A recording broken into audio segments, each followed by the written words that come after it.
First book club of 2026. Let's go. Yeah. It's like whenever I say that, I say it. I don't like the way I say it so easily. These, because in my back of my mind, like I remember when it was like 1991, 92. So like it was like if I feel like I'm 30 being years ago I'm in like is some what kind you're of saying. I'm in Demolition Man or some futuristic thing. I'm like the year is 2026. And like Oh, what was every in Back to the Future? What was the year that they used to reference? I think it was oh, it was like it just happened Yeah, recently. I it think it just was like passed. Yeah, 2025. yeah. They referenced 20 like that to them. 2025 seemed like we would have flying cars. No, no, it's even worse than that. It was October 21st, 2015. Ooh, see, like I did not have I flying cars then. no. Yeah, it's I don't like I don't like how fast I say 2026. Like I feel like I should give it the allure of the future. Like 2026. Wow. Like it's not. It doesn't have that. But remember, one time 2015 sounded magical. Like the year 2015. Like it. I guess right now we would have to say like. I don't know what to say. 2070. 2060. The year. Even then, it's like doesn't have the same ring to it. You know what it was. I think because we were in the 20th century, I believe that's all the 1900 was it 1900 to 1999. I forgot that right.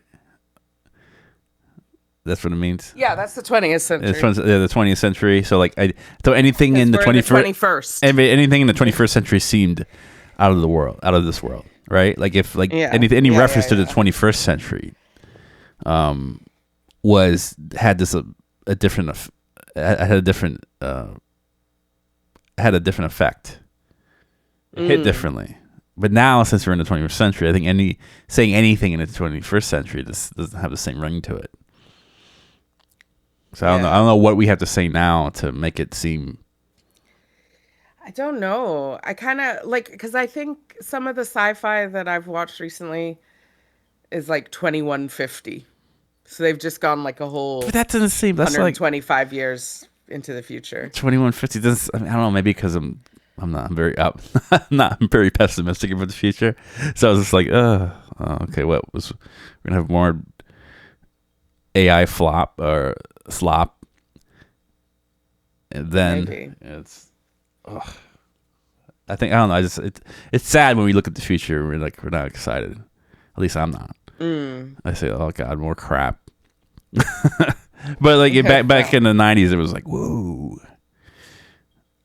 well, even you have to remember like the 50s.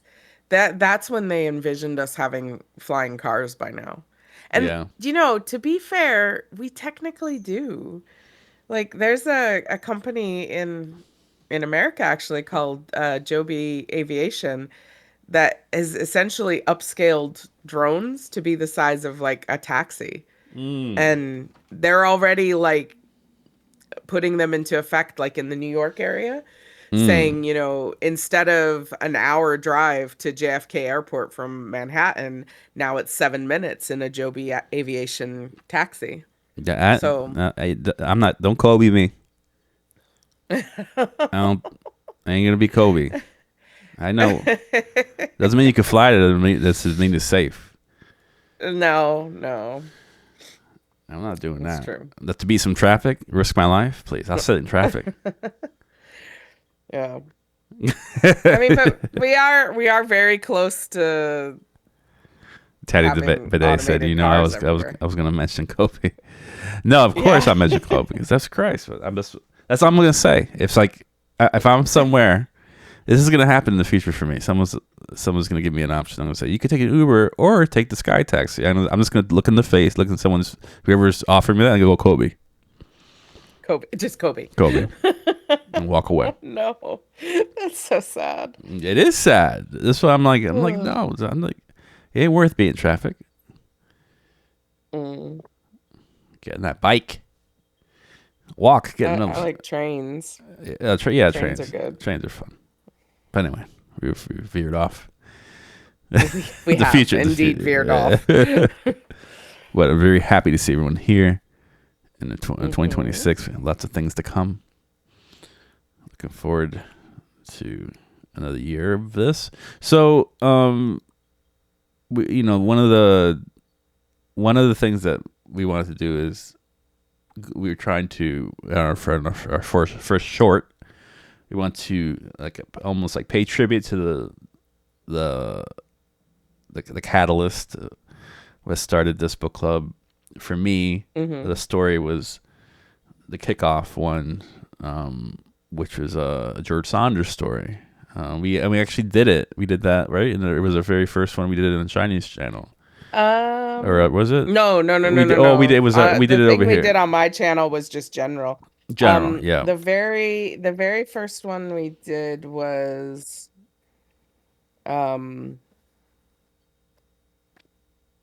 oh, what did we do? We did The Intoxicated and Mm. The Lottery, I think. Yeah. But then But we did sticks at some point. we did Sticks on the second episode. Yeah. Okay. All right. Well, sticks is a story. We did A Rose for Emily and Sticks. Yeah. Sticks is you can always say it's flash fiction. Mm, It's packs a lot. It's only we could actually read it here if we needed to. yeah. But it Yeah. was like but it was something where just like going it's always the New Year is always synonymous with like physical like self improvement and going back to the gym and losing weight and all that stuff. So we wanted to instead of going towards those tropish endeavors, we wanted to just look at this first story as a way to just sharpen our minds again, sharpen our analytical skills to prepare us for the year. And this is a good story for that. But on Yeah. that note, we could talk about George Saunders. Yes. I realized that since the first time I looked him up, I possibly find different things interesting than I did the first go around. Mm. So, um, just to start, though, he was born in 1958. He is 1 year younger than my mother. Um, he was born in Amarillo, Texas, but he grew up in Oak Forest, Illinois, which is outside Chicago. I grew up in a suburb of Chicago, so I like immediately connect with that. He went to Catholic school, and then he had like a string of the weirdest, most interesting jobs. He, in his early 20s, he was a roofer in Chicago, a doorman in Beverly Hills, and a slaughterhouse knuckle puller, which this time I looked it up to see what a knuckle puller is. Essentially, you work on the conveyor belt line and you extract cuts of meat out of the cow or whatever coming past. Um, and he really clung to that. He talks about it a lot, like in interviews. I found several interviews where he talks about like if you look up knuckle puller and I will slaughterhouse, not. you get something about George Saunders. Oh, really? Oh, okay. Yeah, yeah. No, I didn't see any pictures. I didn't see any video. It was all George Saunders, but he, I guess in one of the interviews explained what it was that he did. Um, Mm. After that, he got a degree in geophysical engineering. So he's still not like he went all over the place before he ended up at writing. Mm. But he himself says that the originality of his work is really just coming from him having such an odd and varied background. Yeah. So, like, of course, he can write things that it seems like no one's ever written before because he comes from this makeup that no one else has. Mm. Um, but then, because the man is still alive, there's not much. He and his family have lived in upstate New York for like over 30 years. Um, he's a Buddhist, or it said Mm. he's a student of Buddhism, but that makes me think he's a Buddhist. Um, And I wrote down this time like some of his influences, which were Chekhov, Mark Twain, Groucho Marx, Monty Mm, Python, yeah. Ernest Hemingway, Raymond Carver, and Tobias Wolff. Yeah, So, that all makes sense. Being familiar with those mm, authors, this to see his hodgepodge of different influences. But also, I'm glad you mentioned the different jobs because I think that when you're a roofer, you're in that demographic. You see it all. mm-hmm, Because I work mm, construction. Construction is a cast of characters. Um, you're getting just lots of stories, lots of as a hard life. It's not roofing is probably the most difficult occupations you could have, especially in Florida where you're on a roof and it's it's also not boiling. great in Savannah, Georgia. Yeah, yeah. So That's where I put a you roof on a gotta you house gotta be. once. I feel looking for to be a mason worker or a roofer. You have to be a different kind of person. There's a lot of Mm, like substance abuse. There's a lot of things like that. So so I feel like if you're in that world, like he was, like he's pulling mm-hmm. characters from that. He's put since he was Yeah. in Beverly Hills as a doorman. You're like you're in rubbing elbows with the upper echelons. You're getting this Mm-hmm. in Beverly Hills. You're getting all these people, CEOs, elite figures. You're seeing how their lives. Well, Yeah. you're seeing it through the glimpse of a glimpse through your job, but you're seeing their lives unfold, and so he has. So it's like he went from like one spectrum to the other, like Mm-hmm. the roofing construction world to the top tier of society in a sense, the 1% in a way. So like that for author, that's prime. Like that's the pickings. Like you're getting all lots of stuff. So you're getting the Raymond Carver and you're getting the what was it? Yeah. Who was the author that I was John Cheevers. You're getting the John Cheevers and the Raymond Carvers at the same time. John Cheever, in the example of that, like he talked about the upper middle class and upper class of Catskills, all that stuff. And but he's also getting the Rust Belt crowd. So I think that's why he in the comedy. I think his comedy, like his the Mm-hmm. sarcasm, because even in this story, there's like these uncomfortable There's bits moments, of but humor to bits it, of yeah. humor. But yeah, It's interesting because it did mention, because I said he lived in upstate New York, but he specifically lived in a couple of places that are considered Rust Belt yeah, locations in upstate New York. yeah. So he did really like mine that, pardon the pun, for um, ideas and characters. Mm, yeah. Political violence said, "P.S. I love the cabin, the Cheever letters." Are you talking about the book of all his like I'm assuming you're talking about the book of his or all his correspondence because I owned that, but I never read it. I saw it at my school one time. It was in a bookcase of the stuff to give away, and I was like, oh, let me check this out. But I haven't read them. But I would love to read them. Oh, oh, I see. Seinfeld reference. No, I didn't. There is a book of all his letters though, which is maybe that's what they mean. Um, but yeah, so like Saunders is pulling from. I mean, I think at our most like bare moments of the human condition, there is a slight humor. You have to laugh through it or try Hmm. to find something funny. And like the story sticks, it does. There is some moments where it's like I guess the audacity of like certain decisions made by the protagonist in this. It's like could garner a laugh, but also Yeah. like it can make you feel uncomfortable or Hmm. it'll give you an incredulous kind of look. Hmm. Yeah. Well, so I'll kind of I could just read it, but I'll just kind of set the scene. So we have the narrator is the child, well, No, like the the adult dad. child of the main character in this. Um, and it's this father, and he's a very pragmatic man.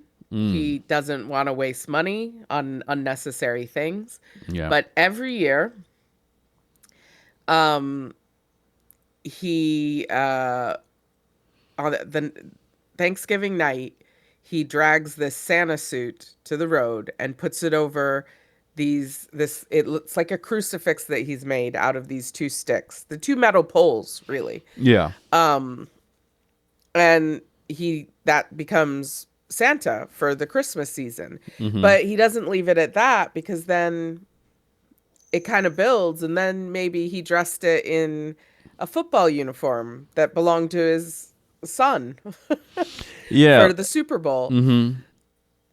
This Um, yeah, this stick, like, it's like the sticks is the base of this, I guess, this tribute. Like, this Yard was a yard, decoration. the jar, he made this yard decoration. So it's like, comes across like a frugal man. He's like, no, I'm not gonna go to the department store. I'm not gonna go to the Walmart and get this mass market thing. I'm gonna, No. it sounds like someone who says, like, why am I gonna pay for that? I have these two poles. I'm gonna put these two poles and dress it up in different ways because I Hmm. don't, I will not spend the money Yeah. to, Well, if you but go to Walmart and buy the big inflatable Santa, that's only Santa. yeah, You can't do anything so else yeah, with it. exactly. So he's just, it's like this. He's trying to get the most miles out of these poles Yeah. he can. So like, just the fact that someone would do that, that's a story in itself. That says so much. Hmm. I feel like that says a lot about the person. Hmm. That the What do we know? If even from this opening line, we know that this person doesn't want to. And even the next line, this person doesn't want to spend money. They see, No. they may, they're thinking of, they're trying to maybe finding things in the house they have already, or Yeah. things that are maybe scattered around and they find it in a Hmm. dump and they're using it to do this. Not that there's nothing wrong with that, but I'm saying, when you could when someone's like that, the people around them, it could get a response. Hmm. Um, there's limitations to being. Yeah. Well, it's interesting because you say, he doesn't want to spend money on this, but it's still clearly important to him because he puts this jersey and helmet on these sticks, but then Rod, the person who owns the helmet, is not allowed to take that helmet back unless he clears it with his father. So so There's a power this dynamic here. yeah, well, yeah, there's a power dynamic, but also like it shows how important to him this yard decoration is. Yeah.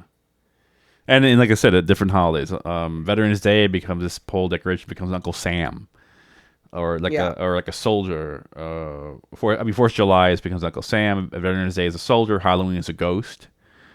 Yeah. Um, and But and then there's that perfect line. The pole was dad's only concession to Glee. yeah, that was him being outgoing in a Yeah. sense.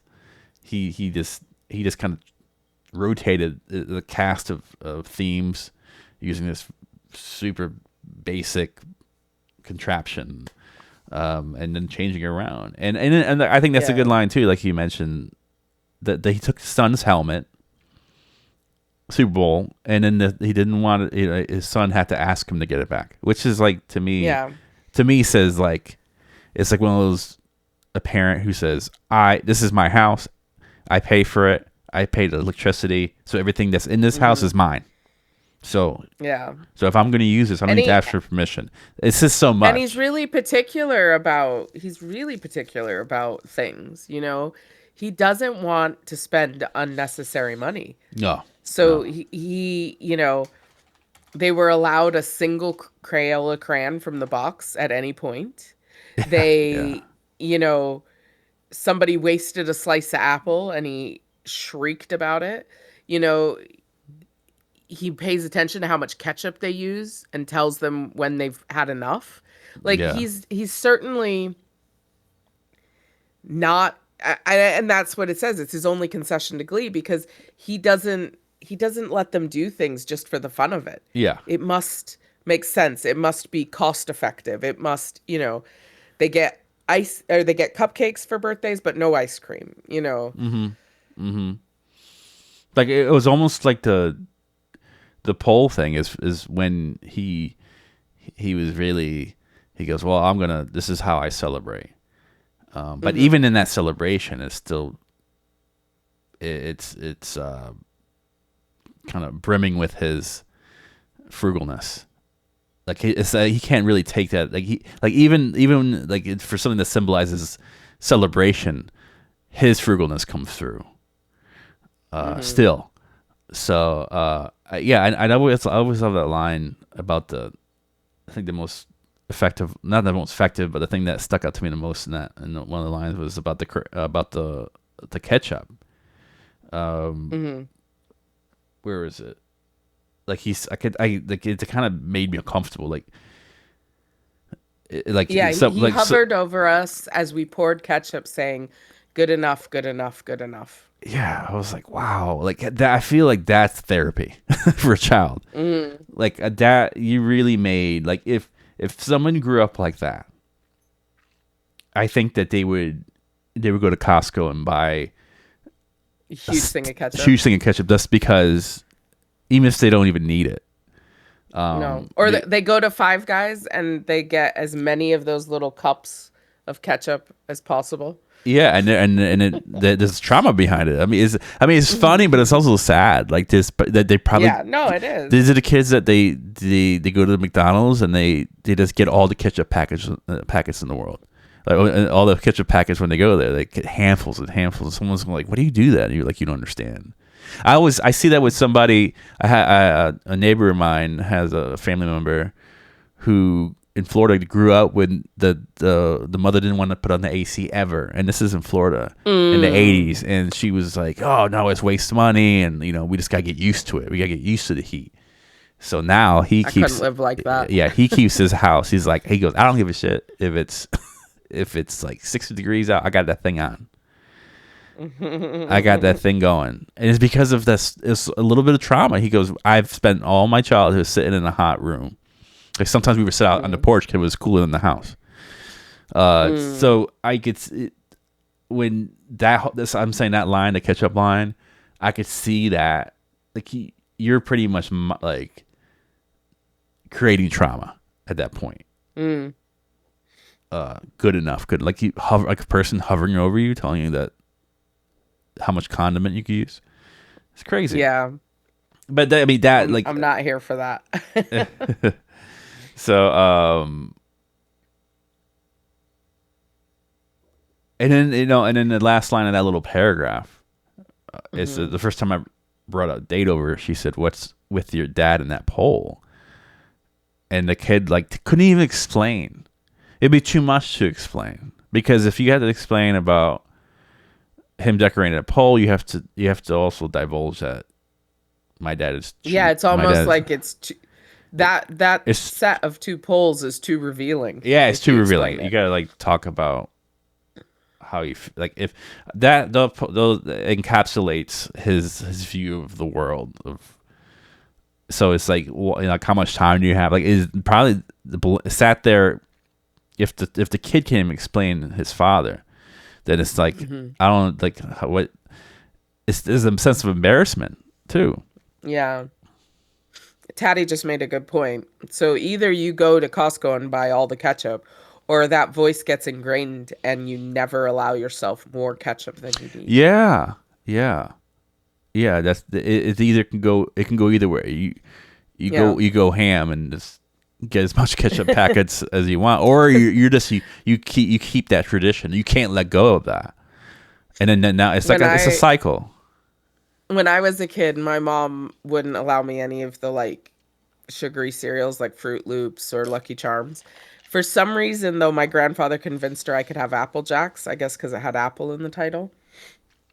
Mm. But like otherwise, I had to stick to like Cheerios and stuff like that. When I moved out to the dorm when I was at university, Hmm. the very first thing I did was buy a box of Lucky Charms. And I was Yeah. like, it's my money. I'm buying Lucky Charms. And then I ate them and I was like, actually, they're just like Cheerios with like crunchy cardboard marshmallows. It Yeah. wasn't even Yeah. like, But the fact that you went there, like that was the first thing yeah. you thought of, and I think that's apparent with a lot of people who grow up underneath like this almost like authoritarian presence. If they tell Mm, you can't do this, that's the first thing you do. Like in my house, my mom was very. She didn't let me do anything. She not anything. That's a broad statement, but I'm saying like she didn't like she controlled the kitchen. She didn't want me to cook. Because mm. I would make a mess, and which she was right. But um, and also like she would. My mom was kind of like a she would have went to interior decorating school if in her time if her time the time period where she grew up and would allow her to go to college freely. Like Hmm. she grew up in a household where it's like you leave this house when you're married. So like she would have went to art school, I think, for interior decorating because she's really good at it. But like she would have like candles, but she would cut the wicks because she didn't want me to light them. So when I got my own place, I got more candles than the Catholic Church in here, baby. I got candles everywhere. I'm lighting stuff. And it's really from that whole just not being allowed to have it when you're young. So I could, and I don't think that was trauma on my end. That was just more of a like you No, like it's having not always yeah, it's not trauma. always associated with. But in this story, I it don't is. think the cereal thing was trauma to No, me. no, You it was know, just a I just freedom. decided I got money Yeah. now. I'm gonna go buy the cereal I want. Mm-hmm. But I saw it more with, uh, not letting your kid have sugary cereal is not particularly imposing, but constantly standing over them, making sure that they're not using too much ketchup does feel more, because ketchup's not even a very expensive thing No. in the grand scheme of things. Yeah, it wasn't like they were.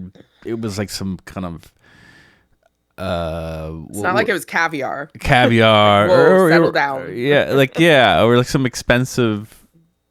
I guess a very expensive condiment that you would have. Like if I was eating like bagels with lox, truffle oil. Yeah, truffle oil. That's the Yeah, correct truffle house. oil. Truffle oil. It's something like that. I could see. Like I would say, like, hey, slow down. That's Yeah. expensive. We have to stretch that out for a couple of days at least. But this is Hmm. ketchup, and then you have like I think ketchup is government subsidized. Well, I have no idea. I mean I don't know. Yeah, I mean I thought like that'd be one of those items that you can get for or cheap or get it for food stamps. Oh, yeah, it might be. But apparently, ketchup right now is like, if you get the name brand ketchup, it's like $3 to $5 for a 14 to 32 ounce ketchup. It's not expensive. Yeah, yeah, yeah. So that's like this is even another example why this person. So and we went back to this about what before we go into more of the story, but we were okay. What makes a person like this? And last time we talked about it, I was thinking people who grew up in the silent era. This is not baby boomer. Hmm. Before the baby boomers, the silent era Yeah. went through the Great Depression. Yeah, people who went through the Great Depression or World War II Yeah, when there was rationing. rations and 'Cause things like that. you had a lot of people like that in the UK for certain who um they're very like I think I told you once about my ex-father-in-law. He seemed very, very thrifty, very Mm, um he didn't like to spend money. And the thing was that he had plenty of money, but he lived through a time when there was fuel shortages yeah. and Mm-hmm. so he only heats the room where everyone's sitting, the rest of the house is ice cold. Yep. You know, he's very, very conscious about the money that he's spending because Yeah. of the times that he's lived through. it's almost like PTSD Mm-hmm. from having not having a lot. So like this, so that's where my mind goes first. Mm-hmm. That this person I think that. is a generation after, like his parents seem from that era, or could be from that Yeah. era, where he's like We. these are people that are like taking food out of the cupboard and blowing, making sure it doesn't have dust on it, because maybe some of Yeah. these people went through the Dust Bowl, or they're like went through the war and knows that Mm-hmm. they, even though they can go to the store right now and get all the like they're getting canned meat when they don't need to get canned Mm-hmm. meat, because but back Yeah. then maybe there was, you never It was knew the if you were only going to way look, you got me. only Mm-hmm. way you got me, and so that's makes sense to them. Mm-hmm. So that's one theory about that, like that, like he, and that would make sense because okay, he has this. Imagine the way his, like, if he's like this, imagine how his parents Mm-hmm. were. So So, and I think your interpretation of that is probably more correct, but I kind of have a even a slightly different one because my grandparents, for them, it was about the fact that they came to America as immigrants, and when they first got here, they didn't have a lot. mm, So they became a bit of, you'd probably call them preppers now, but it wasn't about prepping for the end of the world. It was, they always made sure they had a stockpile of things. You yeah, know, we didn't just buy a 4 pack of toilet roll because we were almost out. We had like 20 packs of toilet roll downstairs in the basement. Um, they like shopped like Costco before Costco was even a thing.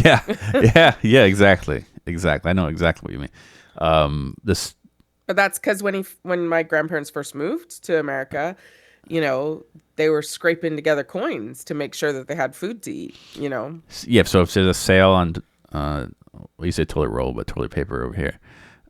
Yeah. If there's a sale on toilet paper, you just you get as much as you can, Yeah. even if you don't need it, because you never know And that there's and gonna be. they had money later because, something that my grandfather always paid money for was Guaraná because that was the soda from Brazil. He found a guy who imported it in this little shop in Chicago, and I could have built a fort out of the amount of cans of Guaraná that we had in the house. Yeah, But he always had it because you never know when maybe the imports stop or, yeah, a ship sinks and we don't have enough Guaraná in town. yeah. So, Hmm. Yeah, so it could be a mixture of these things, but um it's like we go influenced by environment and circumstance. hmm Was this father's way of being? So let's go to the second part of this. And it kind of, this is yes. where it jumps time. Yeah. Um, we left home, married, had children of our own, found the seeds of meanness blooming also within us. So that's a heavy line. Like hmm they recognized, they they even though they left the house, I mean hmm certain things maybe they are hovering over their kid, like even maybe they won't say anything about the kitchen, but hmm they're watching their kids use stuff, and like obviously Yeah. the Yeah, time because in period this is different. case, It's years later. meanness means lack of generosity, not Yeah, unkindness. yeah, This like is this is being a miserly person. yeah, That's what they mean by yeah. this meanness. Like you recognize it. Like maybe they wouldn't um necessarily hover over their kids using products like ketchup and say anything, But they're but thinking it. they're thinking it. They're looking Yeah. in their in their peripheral. They could maybe their breath gets a little bit shallower, and maybe they hmm clench their fist or something, like they're like Yeah, stop, yeah. stop, stop, stop, and but at least they have the self awareness to identify it. They're like, okay, this is not right. This is something. I don't think. And remember back then, I think mental health is a lot more Yeah. acceptable now, where they can go Yeah. to, and they're more willing to go to a psychiatrist or psychologist and go, I have Yeah. this issue. It's affected. I have these feelings when I see my kids uh, not finish everything on their plate or ask for different kinds of food. I want to hurt them. Like this is serious. That's like I want to. I had dreams of hitting my kid because he didn't finish or she didn't finish all the food on their plate, and I don't like that. I'm feeling that because we have enough. We're living in a recession, or we're not living in a time like in a bunker. Like it's okay if they don't finish everything, but I grew up like that, and I recognize that I'm having this feeling, and I don't like it. Back then, I think the father's generation, mental health, like seeking out, it's like that. Yeah. First of all, that's money in itself. Like, oh, Yeah. you go to the doctor when you're dying. Like, God forbid, there's no like checkups. So forget that, and that's like physically having something wrong with you. Like mentally, forget it. Like they're not even, and plus emotionally, they're not even opening themselves up enough to even go there, because it's Yeah. like this. Put your head down and handle it. So Yeah. you're getting years and years out from this, and the kids are dealing with this and recognizing it, but also having I guess, the societal, um, like acceptance to seek help. And so I think like they're Yeah. nipping it in the butt a bit. Like they see it and they want to do something about it. But also like I think when you have a feeling that's associated with a parent and it's a bad thing, I can't imagine there's some resentment too. Yeah. Like I don't think they're For going out like sure. I don't think they're going on to visit this.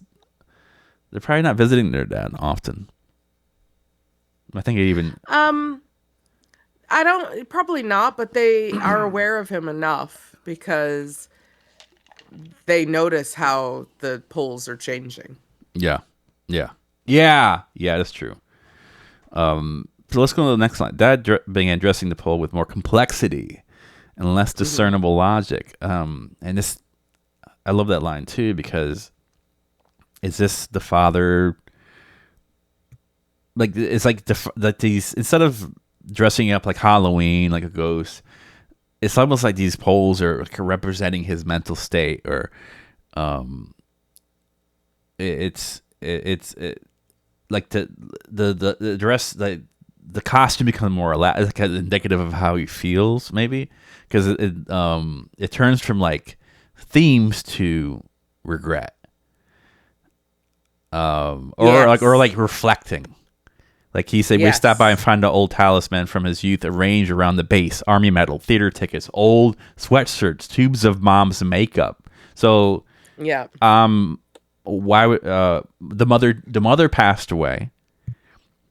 He dressed like it goes from it goes from Uncle Sam on 4th of July to like this is like a symbol of mourning. The mom passed away, his wife passed away.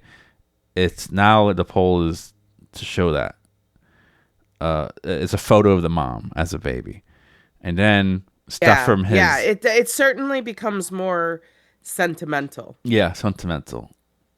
Um, there was let me see. He ran lengths of string between the pole and sticks and taped to the string letters of apology, admissions of error, pleas for understanding, all Hmm. written in a frantic hand on index cards. That is revealing as hell. Yeah. Like you're having Yeah. like 100%. he when someone passes away, you reflect on your own life usually. It brings things into, maybe unearth those emotions that maybe have been cleverly hidden throughout your life, and then like all this stuff comes up. And I think for me, it was like he's apologizing to his kids. Like I can't believe I've raised you into this in this Oh, system. 100%, a hundred Yeah, yeah, percent. yeah. The way I read this is he realizes how much time he wasted paying attention to how much ketchup they're using instead of loving them. Yeah.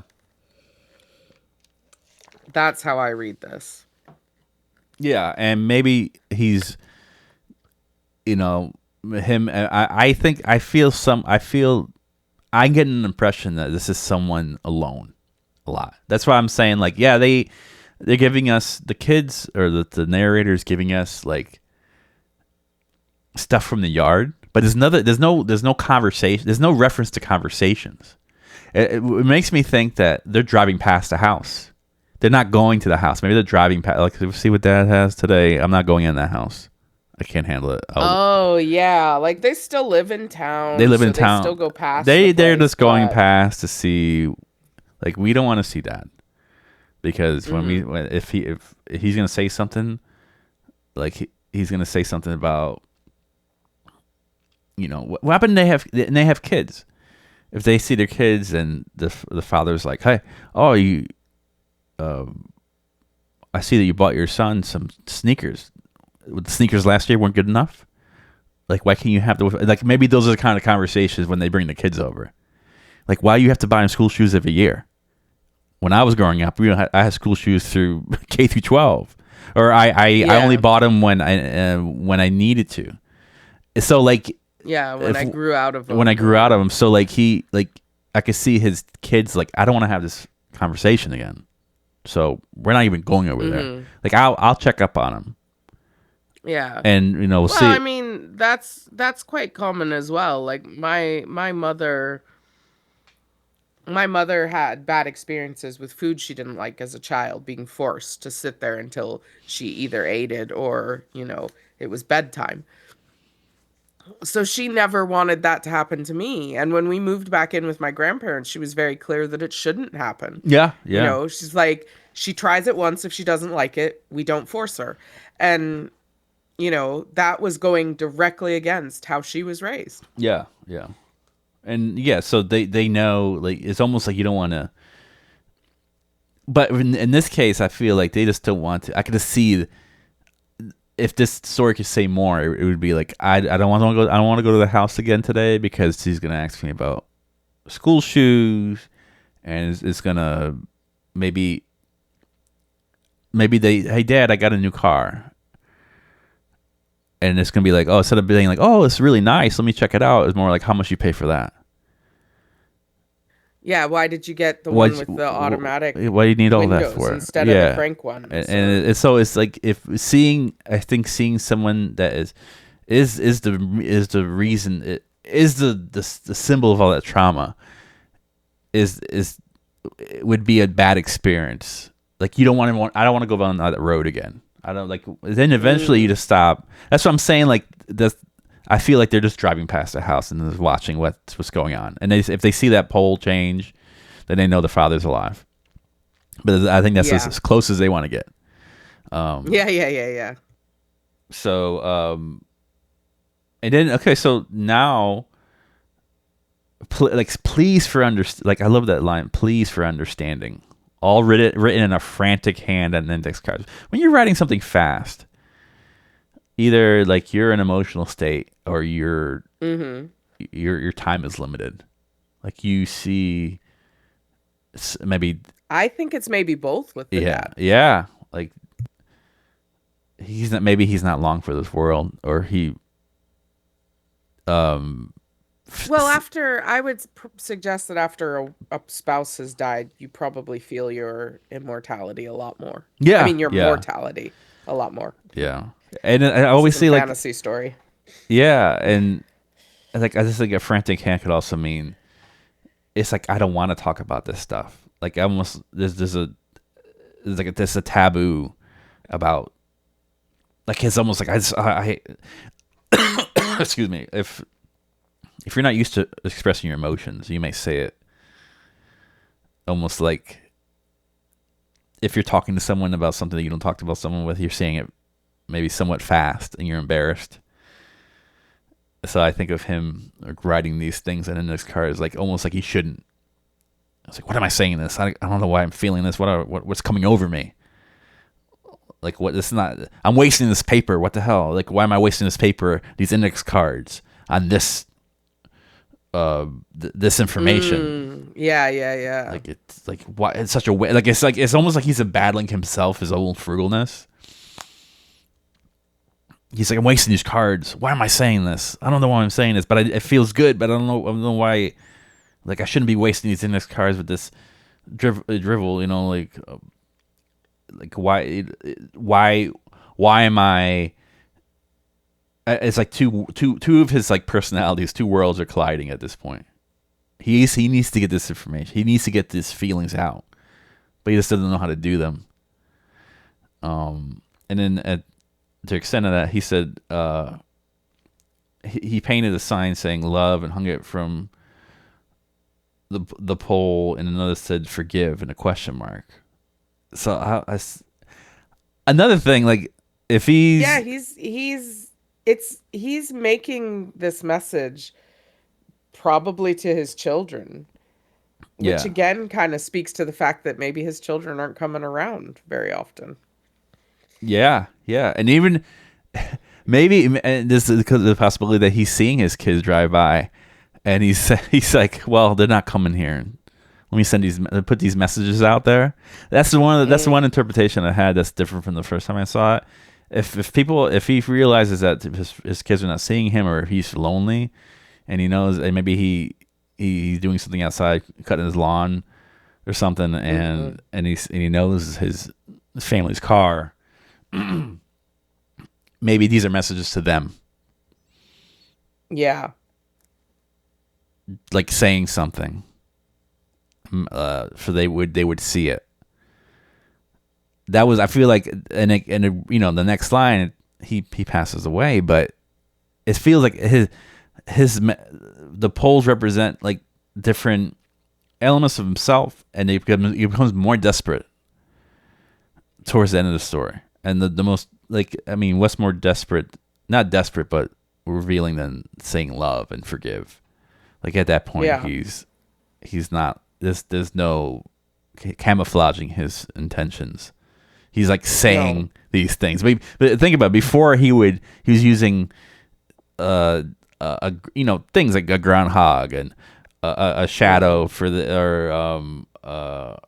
a football helmet to represent sports. But now he's actually writing messages on there.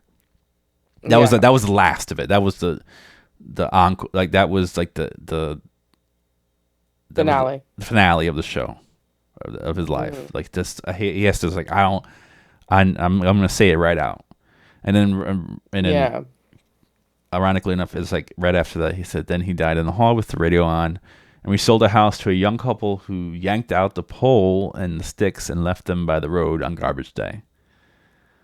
Yeah, which is kind of sad, because regardless of how you feel about that style of decoration, it's a man's, like, it's a representation of his life to a certain extent, you know? Yeah. Where it's like, it could also mean, it's also like, wow, it kind of says something about the young couple, like, there's no meaning behind things anymore. Like, it's nice to have meaning. It's important to have meaning.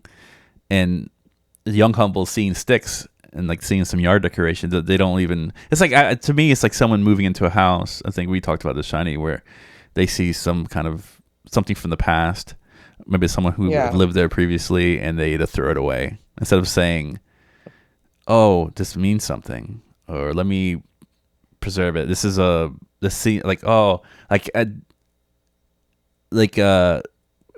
rent now, but we have and on the door, we've always measured my daughter. We mark it on the door, and we've painted some of this house, but we would never paint over that. Yeah. When someone rents us again, they made us put a coat of paint on it and not even think about it. But if it was me, especially being a parent, if I go somewhere and I see that, I may just keep it up there, just to honor the memory, or because I see, like, oh wow, this is someone took the time out to measure the height of their child, And it shows like this years, like there's someone being excited, like, oh look, you've grown this much and grown this much. So Well, I think I talked about this yeah, you before when did, we did yeah, this story. with The with the my shed has all these pictures up inside the shed of the brother of the man that used to live here. And he told me when he was talking to me about what he would leave and what he wouldn't leave, he's like, I'm just gonna leave this stuff here because this is Andrew's mm, and this is where Andrew belongs. yep, And I've left it because it isn't in my way and there's no problem with it. But somebody else probably would have just come through and taken it all to the dump yeah, because they would have been like, this is not mine. This has nothing to do with me. Why am I gonna leave this here? I'm gonna put my own stuff in the shed and, not keep this memorial to somebody I never knew. yeah. It there's a book called Things Fall Apart. Um, Mm-hmm. it's essentially it's about like colonialism and things like that. Is at Chibi. I forgot the author's name. I always forget. I've read it in school many times. But Mm-hmm. at the end of the story, like it shows, it goes through the life of this warrior, you know, Mm-hmm. in Africa and his life and what he goes through and being at the forefront of imperialism and religious indoctrination and stuff like that. So at the end of the story, like you hit this whole story is about this guy's life pretty much and him fighting the system. Um, Mm-hmm. but at the close of the story, he's like, even though we read this whole thing, he's reduced to a footnote, Mm. and it's like it's such a it hits you really hard when you read it because you've read everything about this person, about them fighting for their culture and things like that, and then even though we have this pages and pages and pages about this person's life and their aspirations and stuff like that, you at the end it's just when they do talk, when the like what when the society does find out about him, it's just a Mm. caption. It's just a picture of him and then a caption. Mm. I loved it. But it says so much. I mean, what do you? And it's very similar to this story. This person was just reduced to these sticks that represented him, Yeah. and Yeah. it's thrown away. Uh, and but it means so much more. But no one would know that. So like I'm not No, saying that's maybe true. the legacy to his kids is tarnished, but we don't know. We don't know what this person went through. I mean, No. we don't know if he was in the Holocaust. We don't know things like we Yeah, we know nothing about who he was. And I think that really speaks to how this story came about as well, because George Saunders wrote it after driving past a house like the one in the story. mm-hmm, For 2 years, he drove past that house. mm-hmm, And, he never stopped to ask the people in the house anything about their life. mm, He imagined a certain aspect of it, but he didn't he didn't go into detail. That's why it's such a short story. It doesn't have the history of these people. It just has this view yeah, that George Saunders had from mm-hmm. driving past. And I think it's really interesting to Yeah. me. When we vote, I think all of us could relate that there's a house or a place on the block that we don't know much about. We may see movement, we may see the glimpses of life, but maybe not Mm. always life happening. And it could be, but it's just something small that changes. It could be something on the lawn, or like if I used to, you go past a house and there's like someone's delivering food. We see maybe you go someone every Wednesday someone drops food to the front steps, Hmm.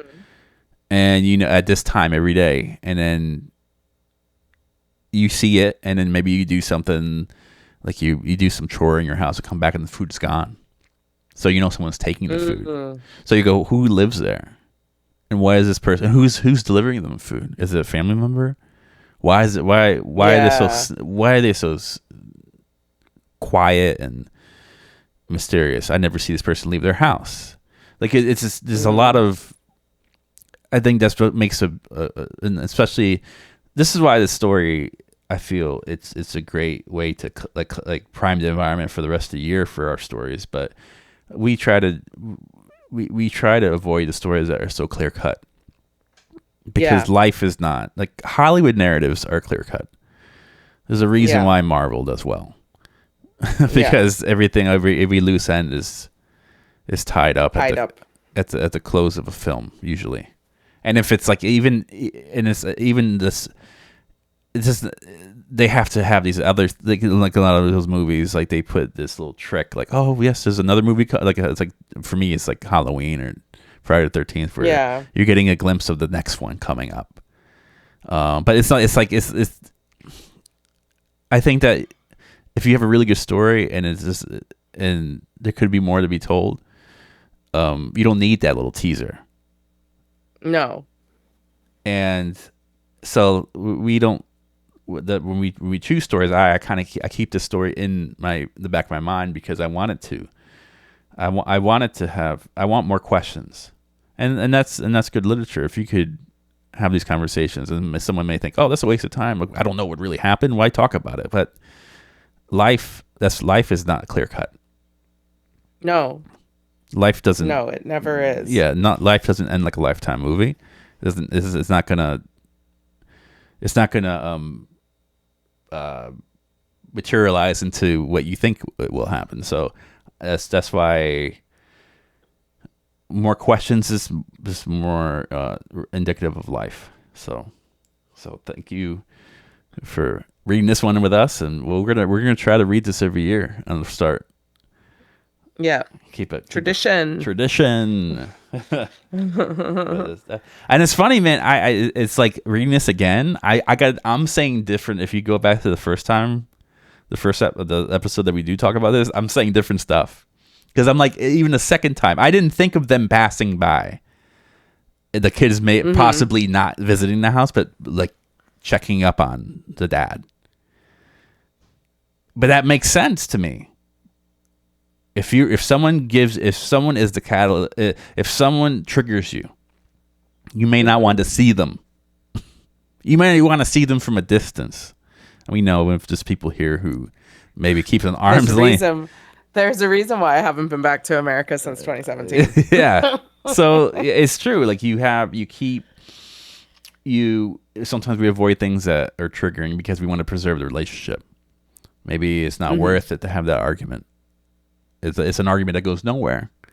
So maybe the best way to coexist with this person on Earth is to keep a healthy distance. And maybe I think that may have been the reason why the kids have maintained this distance, if anything. Yeah. Because the the son is or the person the child or his kids, they know what's Hmm. going on. Their lives, they're married, they have kids of their own, but they Yeah. they know what's going on Yeah. in the Yeah. house. Yeah. No, I don't think they're talking to him, but they know what's going on. And I mean I think that's as close as they want to get. Hmm. Hmm. Yeah. But awesome. Cool. I'm sure next year I'm gonna say something different. Probably. Yeah. But anyways, I think we need to go to our long, Hmm. which give us a little We background. have, yeah, we have a new author Yep. to us. She's actually 1 year older than George Saunders. I found out. Oh, cool. She's the same age as my mother, uh, by a few months. Her name is Lorrie Moore. She was born in Glen Falls, New York in 1957. She attended St. Lawrence University, and differently from George Saunders, she fell into writing early. At 19, she won 17 magazines fiction contest. Um, After university, she moved to Manhattan and did work as a paralegal for a few years. Um, she got her MFA from Cornell University, which is Ivy League, so Mm. she's smart. Um, and she was taken on by a literary agent, Melanie Jackson. Now, I normally would not care at all about who your literary agent is, but Melanie Jackson also is the agent for Matt Ruff, who wrote Lovecraft Country, um, which is a favorite of mine. I haven't read the book because I didn't know it existed until I'd seen the TV show.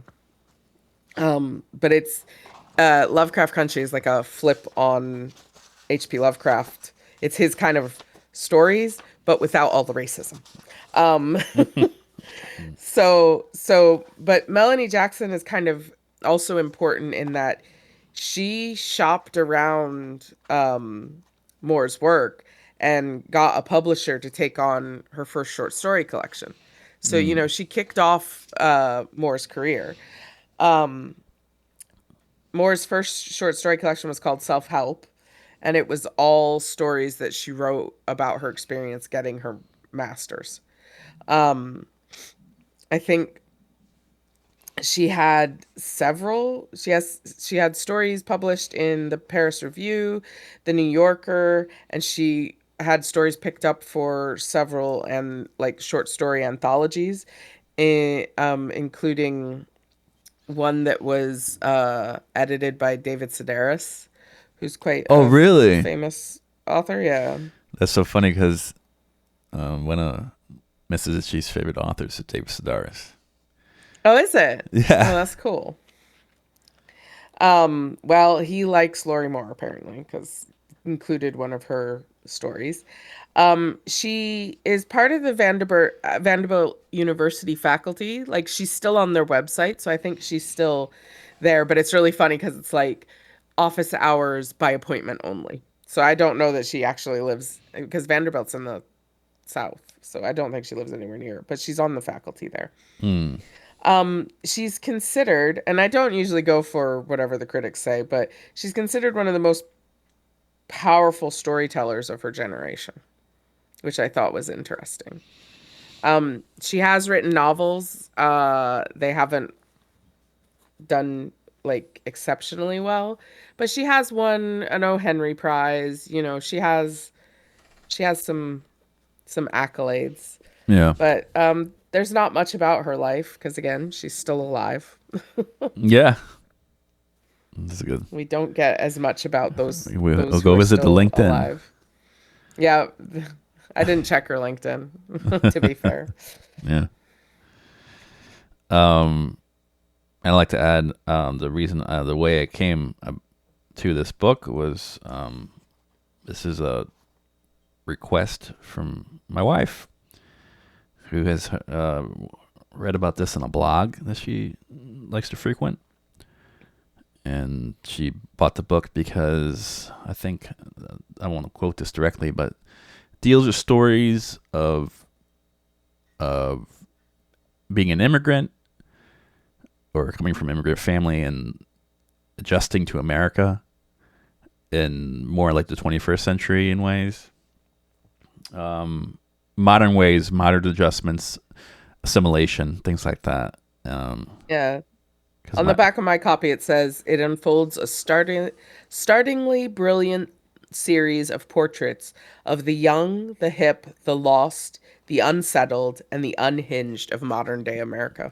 yeah, yeah. So you're getting like Ellis Island type stuff, but just maybe maybe a few generations after that. Hmm. Well, maybe many generations after that, but this Yeah. so like my wife is Filipino American.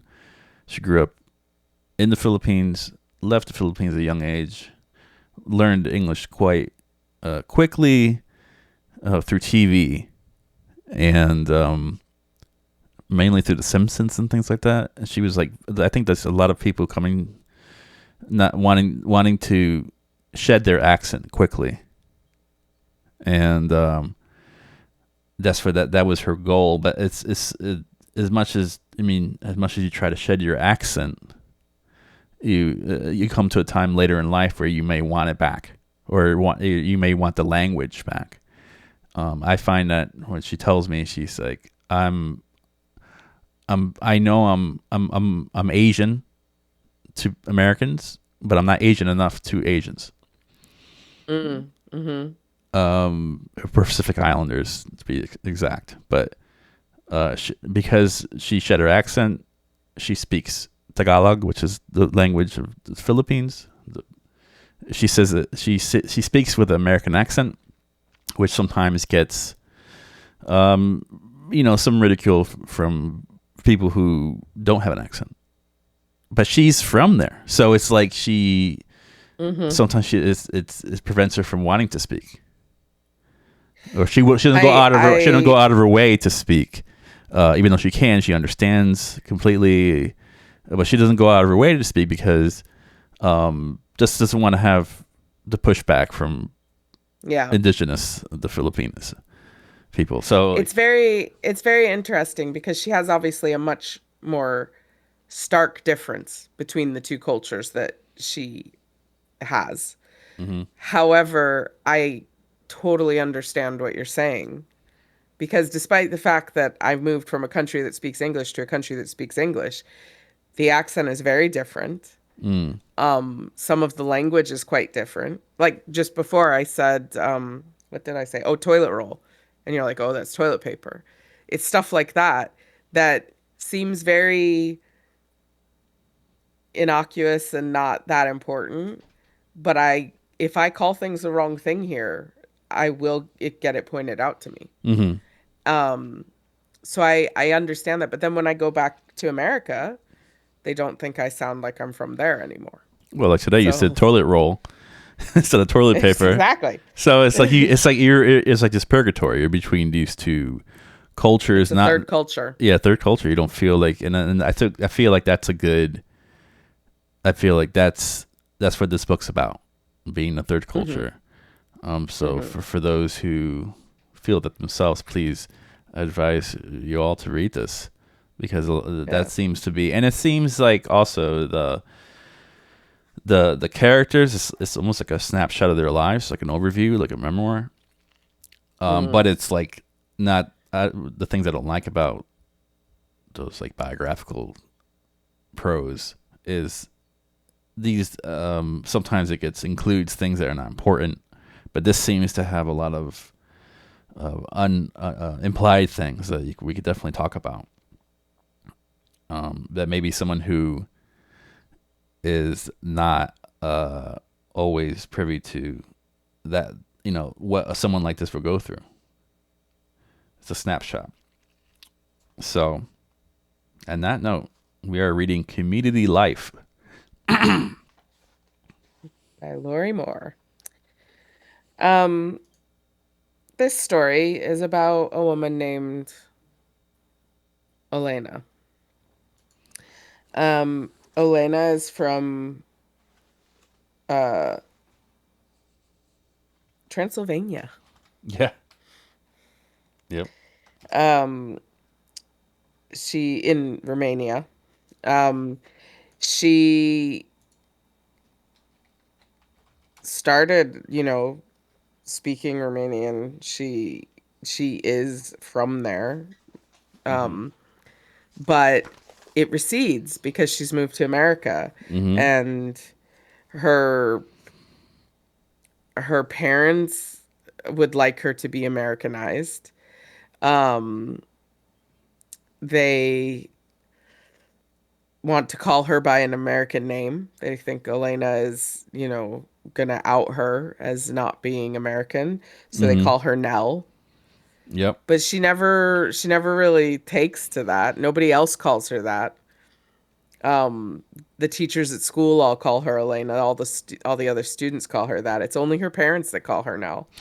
Well, I mean, well, Um, also it's like I feel like like when her parents said that, there was something with her in terms like it didn't sit well with her.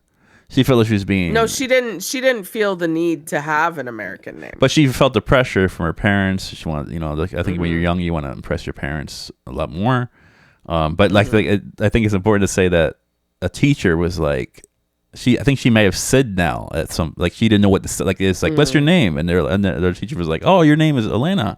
I love that name. It's so beautiful. And then like because the teacher said it was a beautiful name, it was like very validating for her. She's like, oh no, I Hmm. do love my name. I don't want to have a different name. So Yeah, everybody else called her Elena, but her parents thought, she was going by Nell. they thought the whole time she was going by Nell, but she really wasn't. She Yeah, was only going by Nell in the house. So that's like, I just think it's an important thing to mention. yeah, That a teacher made that, gave her the green light and said, no, no, no, no, this yes, is good. This is, yeah. you want this. However, So she still gets problems from the other children. They call her Dracula, and they, mhm. you know, co- point out that she's from Transylvania. So again, but that reinforces. So while she keeps her name Elena, which is, her Romanian name, she also gets this Americanism uh, kind of enforced on her as well, Yeah. because the students make fun of her when she's not being, anything that separates her It's, from being American. so it's almost like the parents were not wrong. Like, they were trying to help her. Yeah. They were saying, listen, we just it's visually, you don't look like you're from here, and Hmm. maybe we could just ease that transition by giving you an American name. So I don't think like I think at this point she may have seen the benefit of her parents doing that. I think she saw like Hmm. where they were coming from. But it's not. It's like she says she has a. They call her Dracula. One of the reasons they call her Dracula is because she has befriended a librarian, Yeah. um, and she's a precocious child, and I think this librarian sees that and Hmm. starts she and knows that this Elena wants to learn English, so she's giving her like these very like English high lit books to read, Hmm. and she's learning how to speak. But sometimes the language is dense and a little too proper. Yeah. So not Well, too and proper, but and it's if you spend all your time speaking to an adult, you will sound like more an like an adult. adult. Yeah, exactly. I think this is a combination of her talking to an adult, but also reading like an adult. Hmm. Uh, the delivery, I'm sure, like all those things with I'm like, hello, I am Elena. Like she sounded like a grown woman at a young Hmm. age. Hmm. So Hmm. that's another thing for like I can see kids going around her, going, "Why do you sound like that?" Like you, Yeah. and she's very clear. She enunciates everything. She probably has a reading level of middle schooler at that point. I don't know. I'm not. Hmm. Maybe she is in middle school, but she has her reading level probably surpassed her. Yeah, surpassed where she's reading stuff that maybe other people are reading in high school or university. Yeah, yeah, at a very young age, and learning English. So that's her. That's her base. So combining that with that accent, Hmm. and then I think would that be considered Slavic? Like what kind of like Romania? Like that? I mean, I just think Yeah, possibly. I don't know I'll the just check. yeah. I mean, I just think that kind of language in itself. Uh, I'm not sure if tone wise it could be a little drier. Um, where like you think of like I don't know Dracula or something like there's something in the delivery. It's not a. It's not a. I don't feel like it's a. So, Is it a romance language? yes, it is a Romance Oh, language. okay, This is okay, very interesting. It says Romanian is a unique Latin island in a Slavic speaking region. okay. So it may be base. It may have a romance tie. It may have romance ties to it, but it's still a Slavic language. Well, Uh, it has Slavic influences because influence. everything around Romania Yeah. is Slavic. So I always think of So, like Slavic language being a little bit more guttural, like mhm. a little, I don't know, just rougher, so to speak, for lack of Yeah. a better word. So I mean, But yeah, but Romanian actually shares more roots with Italian, Spanish, and French. It's just very interesting because it will, your language comes from both the language itself, but also the influences on the language. mm. So, American English has different influences than British English. They came from the same core spot, but then they diverged and went different ways. Yeah, So you've got, accents in America that have a French bend on them because they were from like Creole places. And, so it is very, even though English is a Germanic language, if you speak to someone from an area that, like Cajun country, it's going to have a different sound to it and that, also that, and trying to speak English, like the accent, trying to speak English through that might be a little more rougher. yeah, that builds on top of it as Yeah, well. yeah. So, So, yeah, it's it.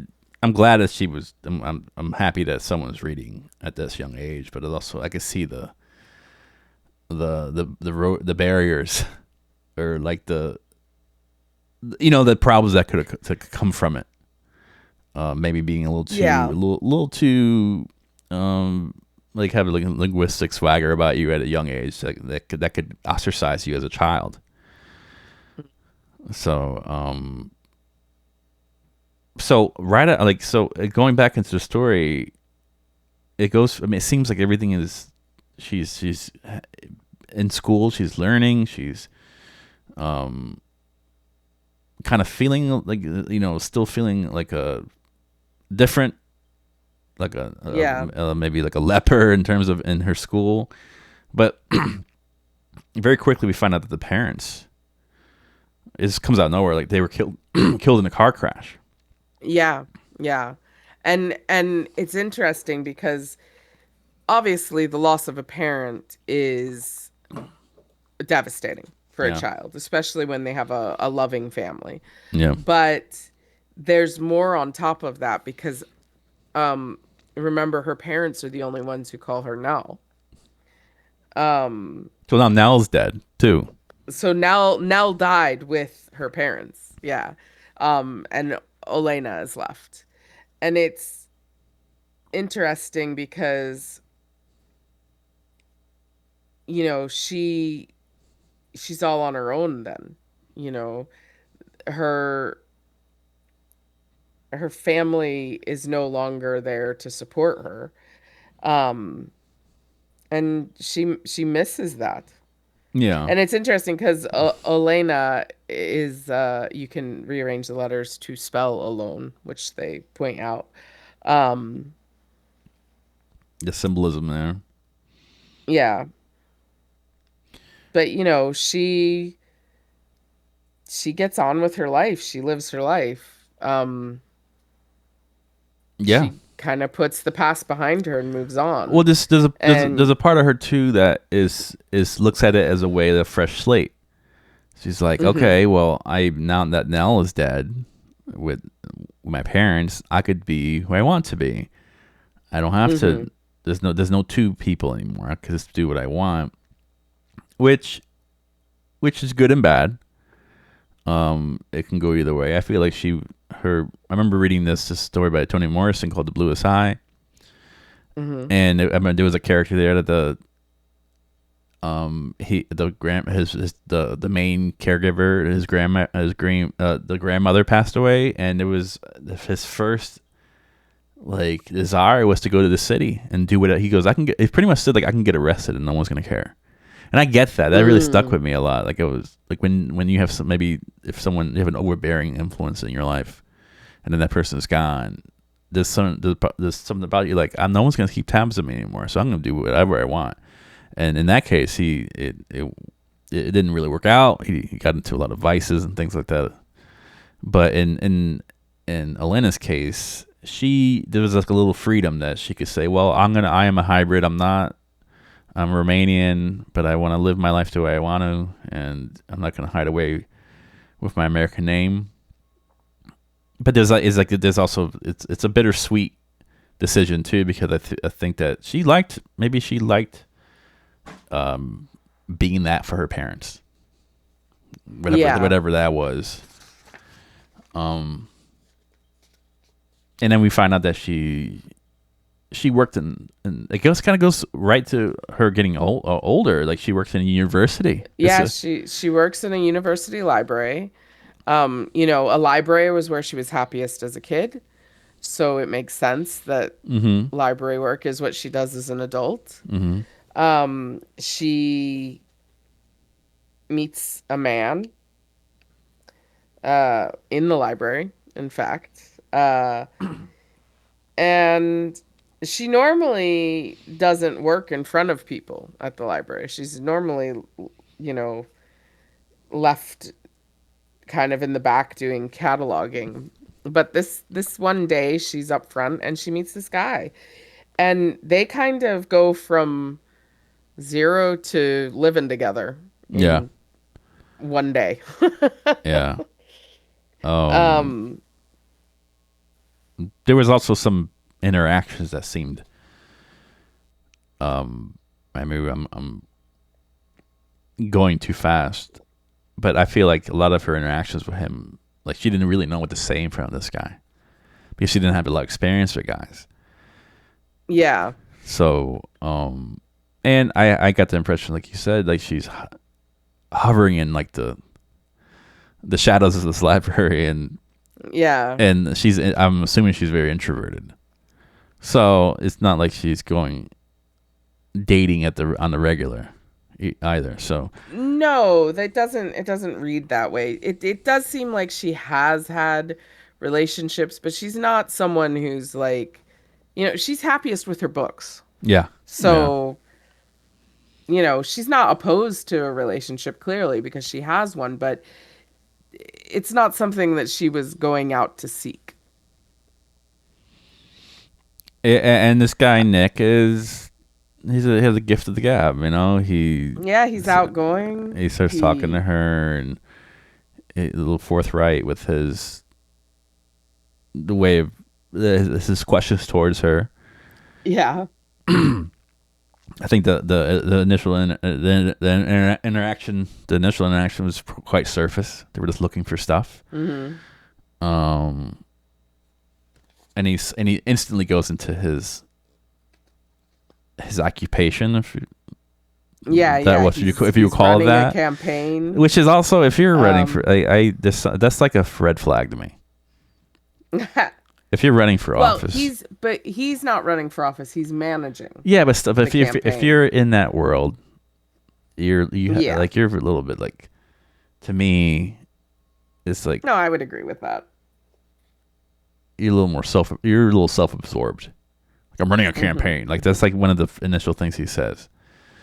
Mhm. Um, I don't know. I just think that, to me, He he wants I attention. guess I guess the way I read it is he yes, It's a possibly just flex. that It's he a wants flex. attention, but Yeah.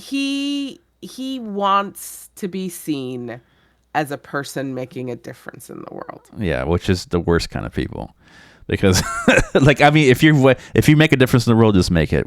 You don't have to be seen doing it. Yeah. Yeah, yeah, But yeah, yeah, if you're really if you just want I think he's more enamored by the look yeah. Mhm. of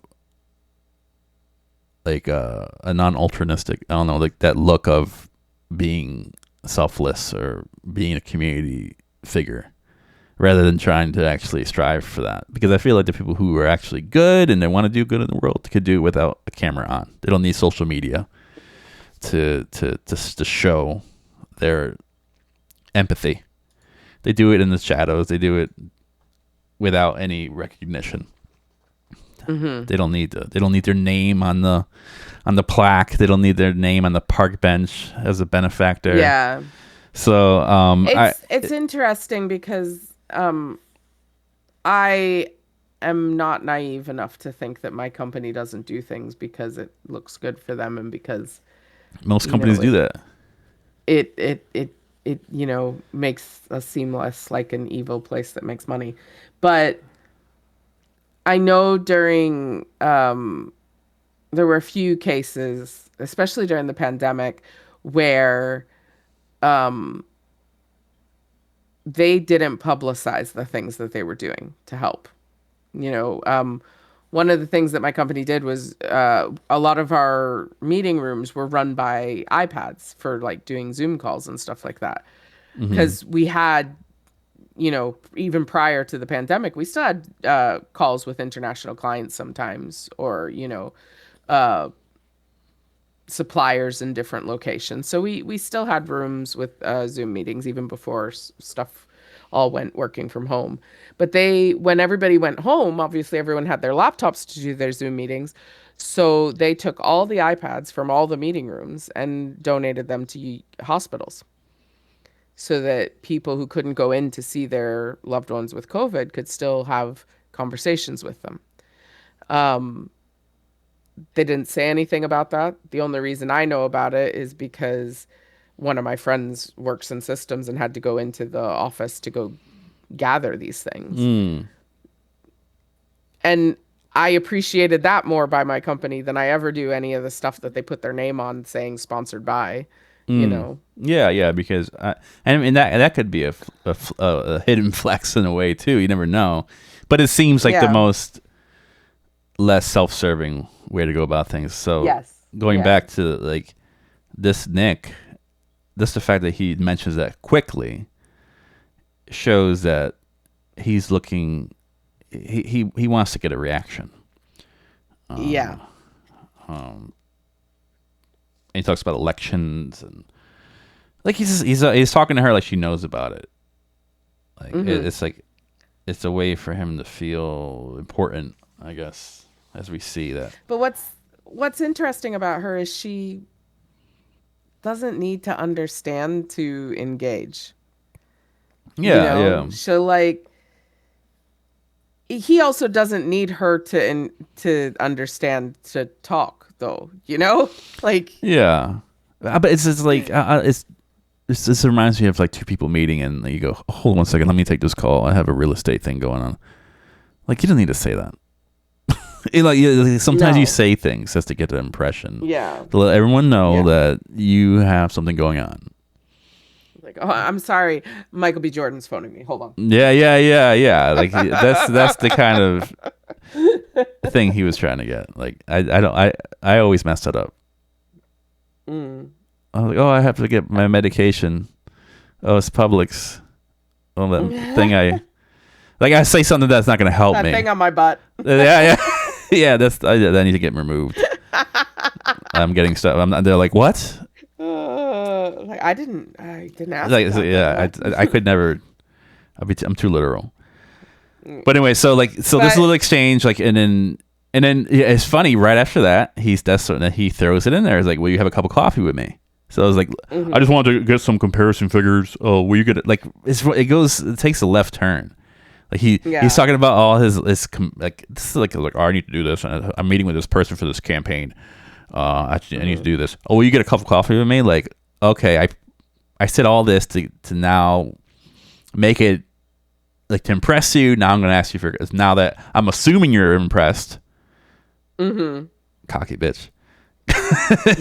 And then so I'm gonna ask you for now I'm gonna throw the offer out there. I'm gonna ask you for a cup of coffee. And she said, I don't think so. She says, I don't think so. I Yeah, love that yeah, that was about her. great. She's just like, no, I'm good. Yeah. But But he came comes back. Yeah, he back. came back and asked her again. And it doesn't say yes, but there is just because of the next section that they're at the coffee shop together. Yeah. And Uh, it's funny because it's almost like she doesn't know how to behave. yeah. I feel like she's someone who spent so much time in books that real life is kind of a mystery to her. Mm-hmm. Um, Or but even like that kind of the social lubricant, like the types of things you mm, do in a social setting, drink espresso. hmm That's even she said she called it as gritty and cigarish taste. She Mm-hmm. didn't like espresso. It's like I didn't get the impression that she goes out to have a club sandwich at the local French bakery. Yeah, but even with that, she stays for a second. So like she clearly, despite her kind of standoffish way, she clearly enjoyed Nick's company. yeah, and maybe there was At yeah. least a little. Because she says even though it was new to her, she went into this date or this meeting with him with Mm, determination and a sense of adventure. So yeah, you're right. She's like, well, I'm here. This is new. I'm not hmm. I'm not clawing for the wall, clawing for the Yeah. door. So I'm gonna have a good time. He pays for it, right? Yeah. And then he goes back into this stuff. Like, it's important to get the endorsements of the neighborhood associations. He said he and because of this, the to put him closer to the beat of the streets, to put him on the streets more, he runs a bratwurst and frozen yogurt stand Yeah. called Please Squeeze and Bratwurst. And this to me, it was almost. I'm reading this the second time, going, I don't know if he's trying to dress up this endeavor, this entrepreneurish venture he's gone on. I think that, well, it says, I mean, later on we kind of find out who his past, but it's like he really tied in his community work to making it seem that this little venture, this business, he's selling hot dogs on the street, pretty much. Yeah. He made Yeah. it like, oh, this is my cover, this is what Yeah, yeah, yeah, I'm yeah, doing yeah. this. This is how I stay grounded. Yeah, this is how I go in. This is what I need to go. I need to not lower myself, but I have to put myself into the public eye. So to do this, to give to increase my public perception, I run this hot dog stand. So they, at least they see a face. Yeah. Even though they can look Well, up they look up in a magazine, or they can look me up online and know that I'm a big deal. I just like to show my face. It's like, I don't know. It's sleazy, yeah. but it's not. It's Stress Pesto said something I want to not leave behind because we'll be moving away from her meeting Nick quickly, but um it's talking about describing Nick's eyes. And the description of Nick is actually really interesting to me and speaks to maybe Olena's interest because it says his hair was a coppery brown threaded through with silver. There mm-hmm. was something animated in his eyes like pond life. Um, and she kind of goes back to that description sometimes through the story because she talks about him being different metals. He's got the copper brown hair, he's got the silver hair. Mm. Like, and she mentions that again, the author, I mean, about, his different kinds of metals. Yeah. But the reason I brought that up though is because it's really interesting to me that this is a very, you could say, down to earth story. It's about very day to day kind of things. But then there's these descriptions like something animated in his eyes like pond life that are quite beautiful. Um, and I really appreciate that about the author as I was reading this. Mm. Like how colors are used to show maybe like the pond, or like the more neutral colors, not neutral, Hmm. but like those kind of colors associated with life and vitality, and Hmm. or in, like, it's almost like it shows that they're like that's part of his personality, but it's being like there's glimpses of that in there, but there's also this Yes. rustic, mysterious type things about him too that she's unsure of. But she, like, there's Hmm. enough, like there's glimpses, because there's glimpses of that goodness. She feels comfortable with him, but Yeah. but it also, the the rustic colors show something else, something foreign to her. She can't really place it at this point, but there's something there, thus in the appearance. Yeah. Um, there's another part here that really stood out to me in a funny way. She's like, talking about how she became a librarian because he's like, "Oh, I guess you always wanted to be a librarian," and she's like, "Well, no, I went to graduate school to be to be an English professor." Um, and she said that she tried. She read Derrida. She read Locke. She read Reading Locke. She read Reading Locke. And I Yeah. was just like, that's so funny to me. But it points out that, she clearly saw, and I'm sorry to say, since I know you're going to go to graduate school soon, but she clearly saw this English graduate school as a bit like eating its own tail, you know? Yeah, it does. It does have like the like it's like you read the like you don't. It's the original text is indiscernible sometimes, and you have to read a Hmm. criticism of it to understand it. But you're reading the criticism of Hmm. somebody else, so those their thoughts of not Yeah. your thoughts, but they're influencing your thoughts.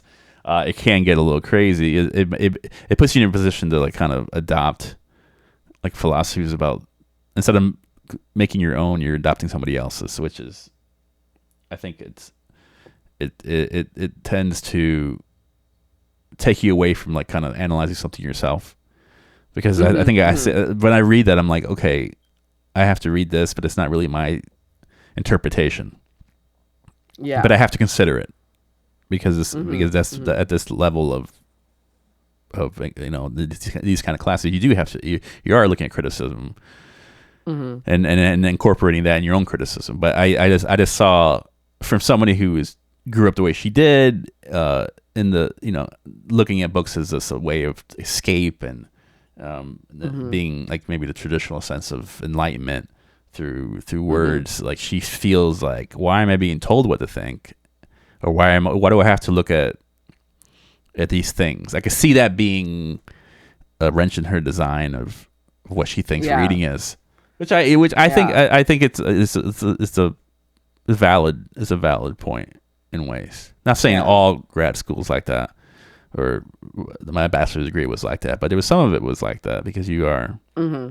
looking at criticism.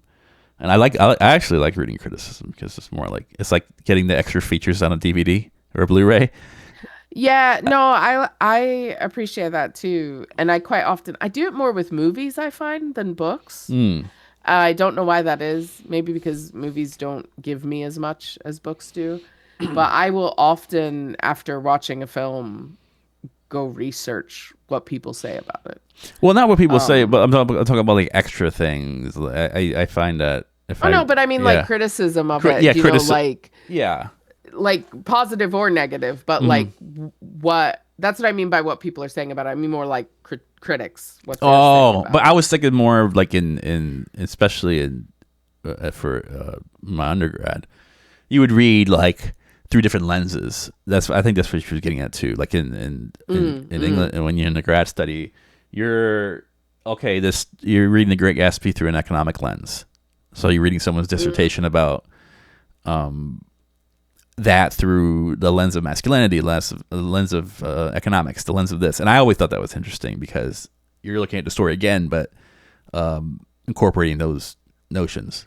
yeah, yeah, yeah, Yeah, so yeah. it's That different is from like really interesting. it's different from like critics like saying if they like it or not. It's not you don't read that. You read this. No, no, no, no, Yeah, no, no. I mean criticism like talking about the underlying themes yeah. I love and that shit. That's. yeah, yeah, But yeah, yeah. I I can do see that. like I in do that with yeah films more often than with yeah I books can for see some that. reason. I think in Elena's Kiss, like she's like, no, this is not what I got into it for.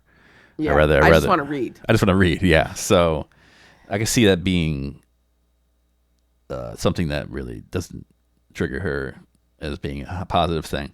Yeah. Nick does something very, very like white American. He asks her where she's from, like originally. Um, which is a thing. It's actually something that's really looked down upon in the UK to say that to somebody. Mm. It's considered kind of racist and othering. Um, because like it happens to me all the time because I clearly don't sound like I'm from Scotland. So, I'll get in the back of a taxi, asked to go to the airport or whatever, and they're like, Oh, well, where are you from? I'm like, well, I live here for, nearly 20 years. Oh, right, but originally. Mm. Yeah, it's like Um, it's like trying to place you. It's a little bit presumptuous mhm, trying to place somebody, like you're trying to categorize them. mhm. Oh, I guess And it's like it's I almost like guess asking it's someone like what do you do for a living? Like I was like yeah. sometimes I'm just like why is that? And is that the second thing you ask me? What I do for a living? I don't know. I feel like it's like so it's for other people to kind of put you in a tier, usually Mhm, financially mhm. based, to see like where you. Oh, okay. Well, do you make money or do you not make money or like it's a Yeah, very like would I be a better American if I was from New yeah York as yeah opposed to yeah Tennessee? I don't know. yeah. So it's like, but yeah, he says it like, and we talked about this before. He says he smiled. I could tell you're not from around here, and I feel like that's a very telling line that Mhm. will say a lot for later in the story, because there's an opportunistic um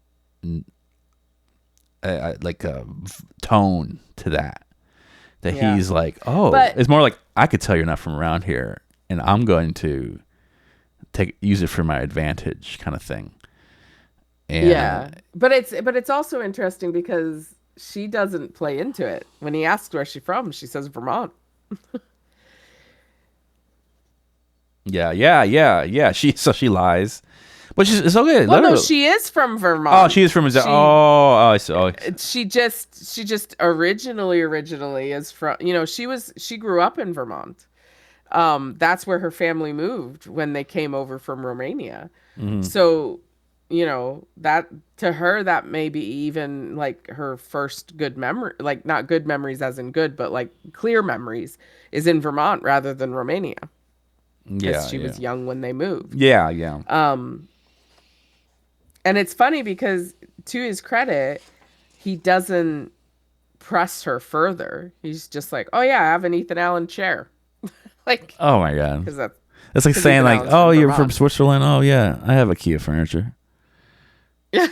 That's not the Oh, it's not the place. What's it? What's Sweden is IKEA. Sweden? Sweden I is meant. I'm sorry. IKEA. Oh, I said that before, didn't I? I always get that mixed up. God, now I sound real American. Um. So Oh, that's funny. I think so. She goes. So he goes into another thing about his Yeah, past. well,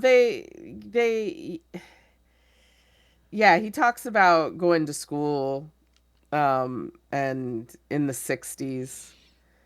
Um he talks about how he was a protester. He bombed a warehouse. Well, Um yeah, but like I mean, that's like we can't really. I don't want to. I don't want to just walk over that. That's like okay. So no, no, she no, would. no, no. I'm Yeah, I'm not I'm not. I'm going to say that, not only did he bomb a warehouse, but he ended up going to prison for it because yeah, he injured a man. yeah. He thought the warehouse he was doing. It was like a. This is more like a protest. He was some. Yeah, he wasn't trying to hurt someone. Yeah. He thought the warehouse was empty, but there was someone working late Mm-hmm. and they lost a leg and an eye. And he went to prison, the federal penitentiary for attempted murder. Yeah. But as he's saying that's what I meant about the pacing of all this when you were saying it. It's like I think you said it so quickly. I was like, as he was saying it, he's searching her Mhm. face, which I see with a lot of people when they reveal things. They're like looking at maybe in the past they've felt judged or Mhm. they've been judged, and so as they're revealing this information, they're like looking at body language, like how they're taking this, and that's what he Yeah. does. And she doesn't even Yeah, flinch. She doesn't. he's trying to read if she's judging him for what he's telling her. And Yeah. she doesn't. Yeah. I was like, and I see that. I've seen that with people a lot, especially people who have like past drug users. They may say something, allude to that, and they're like searching your face to see if that information is going to impede on your perception of them. Mhm. Excuse me. I think the fact that she doesn't judge him is why he pushes to the next step of saying, "Can I make you dinner tonight?" Yeah, because I in think I think if she'd had a negative reaction in any way, even like a change of her facial expression, he would have been like, "Yeah, okay, never mind." but But yeah, it's like if that was like the ultimate thing, she didn't even flinch. mm, So he no, goes, "Well, this is it." And his, hmm I'm sure throughout his life, he's he's gotten to that point of the conversation, and the other person was like, "Okay, well, thank you for the lunch. I'll see you. Thank you for the cup of coffee. I'll see you yeah, soon." Or maybe we'll yeah, run into each other again. And he goes, "Okay, no yeah, problem." yeah, And yeah. Oh, when I'll give you a call. I'll give you a call, and he knows that call's not going to happen. He knows that meeting's not Yeah, going to repeat itself. yeah, So exactly. it's the fact that she didn't. I don't No, know. and when he asks if he can make her dinner tonight, she says, "Yeah, sure." But also, I So, think his foreign her. That's why I like that opportunistic nature with that line. Like, "Oh, you're not from around here." It was more like, mm, "Oh, you may not care about this."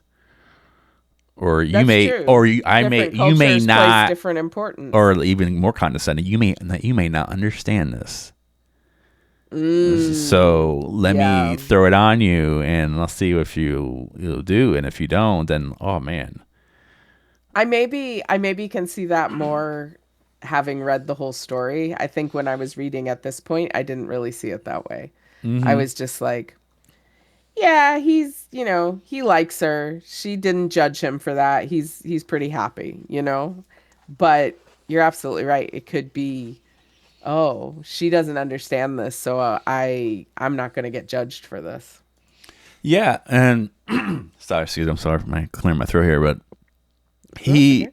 he it also uh, references back to his dressing up of the hot dog stand. Okay, because Mm-hmm. if you have attempted murder on your record, you're not getting hired places. No, You're not. no, that's very true. You're It's not. very Yeah, difficult to get hired he's as an not. He's ex-con. not killing in interviews. He's not even getting the interview. All right. Killing it at interviews. No, he's not even getting it. So like for him, he's like, "Oh, this is my way of like connecting to the community." No, it was like, dude, that's the only job you're getting with a record like Yeah, that. Like you're yeah, selling something on the street, you're doing anything, you're remaining anonymous on hmm paper because it's not going to work for you. And this happened in the yeah, '60s, and he's still doing this. Either you have your yeah, own business, or you're not trying to. He's not in the corporate ladder. It's just it's with a record like that you can't. So the fact that he dressed up this not crapping on people who sell food on the street, that's a legitimate business. But I feel like those hmm occupations could be someone who has a checkered past could do those things, yeah, and yeah, it's fine because you're running your own thing. You're it's no you're doing everything yourself. Less hurdles. But he's not working at the Apple store with no, no, at the, no, or he's not going doing this or that. I'm no. surprised. Nobody's I'm surprised got that even him given him a I corner don't even think that, office. yeah, he's not getting the corner office. I don't think he even wants the school wants association with this person. Yeah, Um. So, but but you she takes know, she just doesn't. I wouldn't say she takes debate, but doesn't react, and that's enough for him. He goes, "Oh, let me make you dinner." If he could have married yeah, her at that point, he would have done. He would have went on his knees, give her the ring. hmm hmm Um, she says she's never lived with a man before. Um, and he moves in, and it's interesting because she gets very concerned about how he feels about her. She wants to make sure that um she asks him if he's satisfied with her. Mm. She asks him if he likes making love to her. Like, she clearly she doesn't have a lot of experience in this, so she has concerns about it, and you very know. direct. She Very. Yeah, she's super direct. She does not like, and part of that might be that English was not her first Yeah, language. she can't So pamper that. yeah, she doesn't color her language. She just says what So, she because means. see, like, there's Um, limited words, and mhm. she's not But mincing any words. I did also, and I said, like, you're probably gonna get mad at me for this, but I did also say that she kind of read a little autistic to me, Mm. because that directness is a very autistic trait. You know, you just say what you mean. You just come out with it because you don't think about covering it up. You just are direct. Yeah, And yeah, I can see that. I think it's a blend of foreignness and hmm probably like hmm undiagnosed autism and or lots of different things. because I get that too from her, like her desire Language. for the silence in the library as well. Mm. You know, she likes a job where she's away in an office looking through books, you know. Mm-hmm. Mm. Um which that doesn't feel like foreignness to me, because, you know, all sorts of people live in a country, not just people who want to sit quietly with books. So, Well, also, but also, you gotta, some people who want to be quiet because they don't want the interaction. Because more interaction is supposed to show that they're not from here. The less, that's true. the That's less, true. less interaction you have, like the minute you like, I feel if someone has an accent, the minute you open your mouth is always like, where you from, or what's this, or where, you Yeah. have, like, I feel when you have an accent, it gives people the license just to ask you personal questions. Yeah. So being alone is just, maybe it's easier for her than having to Although go she doesn't seem to have an accent. She might just have or some different ways of look. speaking, but she doesn't Yeah, she doesn't she have probably an looks accent because exotic. she Yeah. got rid of it. Well, but I mean, Um but she looks exotic. yes, yes, So that's yes. not even enough. Like, even just having a look will we're acts. People just have the audacity to just ask questions. Oh, I noticed that you're not from here. it's, it's like, oh, Yeah. okay. So what, I have to tell my life story without that on the second thing you say to me. So I can see that, Yeah. being like a thing to maybe avoid. Um, she says, I never lived with a man before except my father. Mhm. Uh, she dated. They I Yeah, I think she dated. She just never Yeah, moved in with somebody. yeah, that was. Um they it's interesting because it seems like she is, though, very inexperienced. Yeah. You know, that's how he views her as well. Um they they go to the movies together. He says some of the cheesiest lines I've ever read in my life. Um Which one because is he it? says 20th Century Fox, baby, that's you. Ugh. I have a Just sense. like, I feel like he also is a little bit of like um arrogance because he's older, and he's feeling like Yes, he's older than her. That's true. he's catching this young woman. So he's like, he has a lot of confidence, or he's throwing anything at the wall, including hmm lines like that. But it's just, it's like, there's something about it's like he's an espionage, or like he's making his life seem a lot more cooler or more dangerous than it is. Because I'll read this line, but the way he says it, like, my life, the campaign, my thing with you, I'm just trying to get all my birds to land in the same yard. I just think, I was like, ooh, what's up, 007 over here? Like he's just so, like, They do. It's it's interesting his though, because world. their He's just living in it. interactions, they do a bit of like wordplay themselves, because um like he encourages her to walk around the house naked, and he says, if you've got it, do it. And like she replies with, if you do it, have it. If you flaunt it, do it. If you have it, got it. Like they sit there and they like play these little word games with each other. Yeah, Um, because he's saying these very trite little like kind of idioms and the stuff that he probably saw in movies, and she's like actually has a language background, so mhm. he like maybe she's quietly like correcting him in ways, or Yeah. and so it's great that she's I think she's deflating him at times and doesn't know it. Yeah. Yeah. With maybe not even meaning Not to. not meaning to. But I like. she also is missing something. Even at the like even earlier, like at first when I first read it, I thought it maybe came later, but it's even already here where, it's she says too often she lay awake wondering. There was something missing.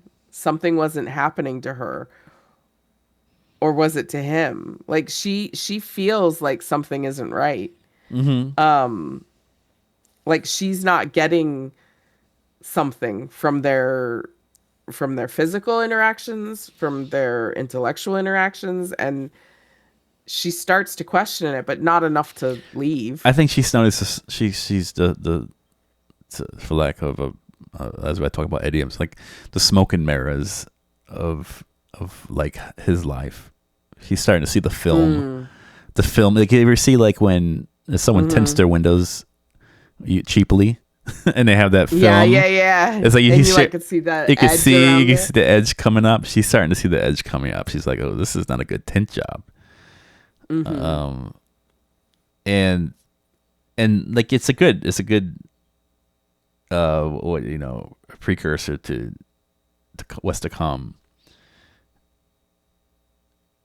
Yeah, it's interesting because a line gets repeated through this story. Yeah, yeah, It started right with her when her parents died. It said she missed her mother the most.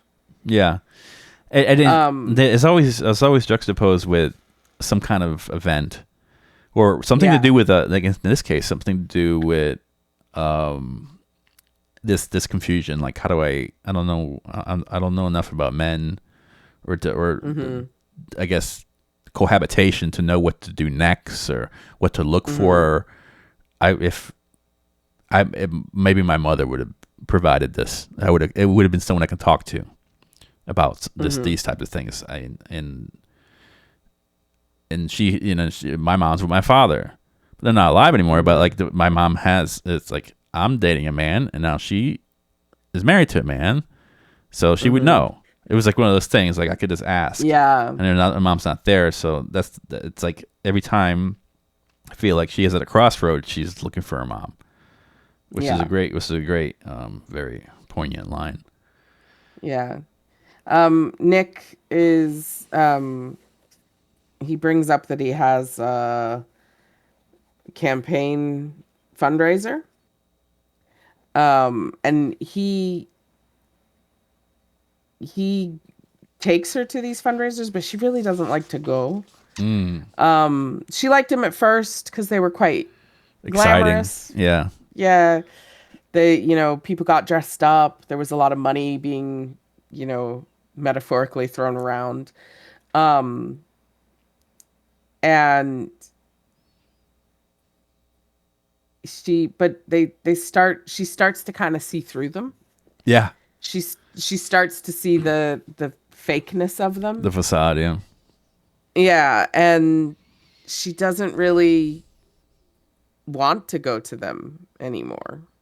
yeah, And it's interesting because she starts to kind of pick at his beliefs because of these things. yeah, She says she'd rather live in Russia, which has got to be the worst thing you can say to a politician in America. Um, you know, so she sends him to these things alone now because yeah, yeah, she doesn't really feel like being around them. It turns out she also maybe said something that offended uh the campaign, like the guy running for office. yeah, yeah, yeah. So, she belittled him in a way. So he doesn't really like her anymore. Well, like her around there. Yeah. Um, Because it's like a reminder that she bested him. yeah, yeah. Um, so but she did go to this one and she saw him talking to a woman. Hmm. Um, and she asks him about it, and he's like, "Oh,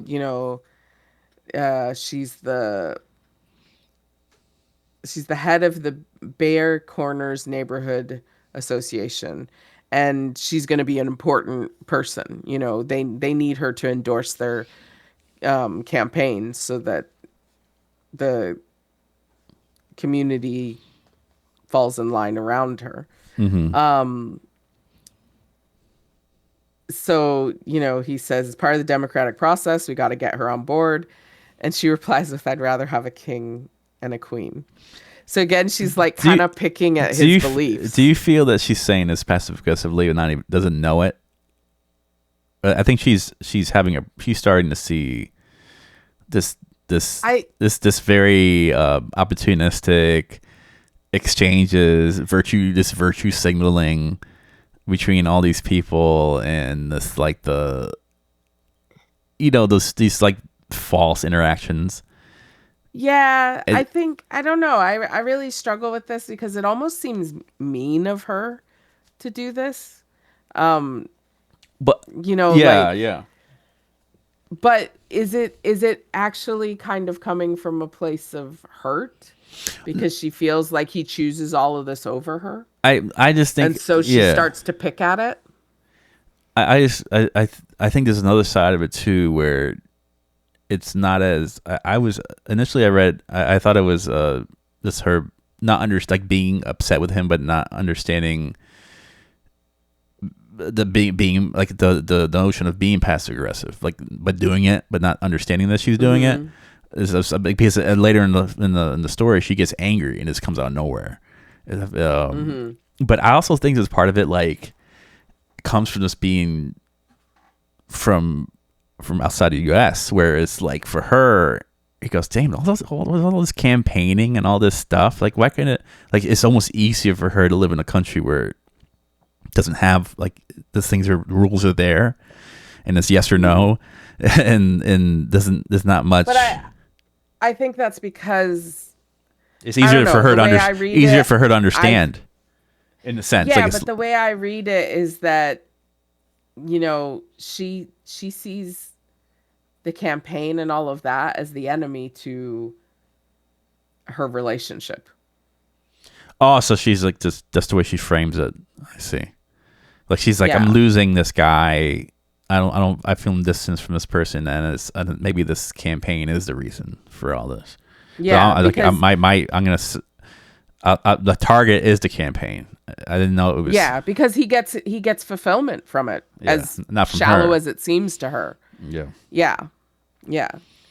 Um So this gets even more complicated because because this he goes to another fundraiser yeah the with following Friday, yeah and he sleeps with Aaron, the head of the Bear Corners Neighborhood Association. and this dude.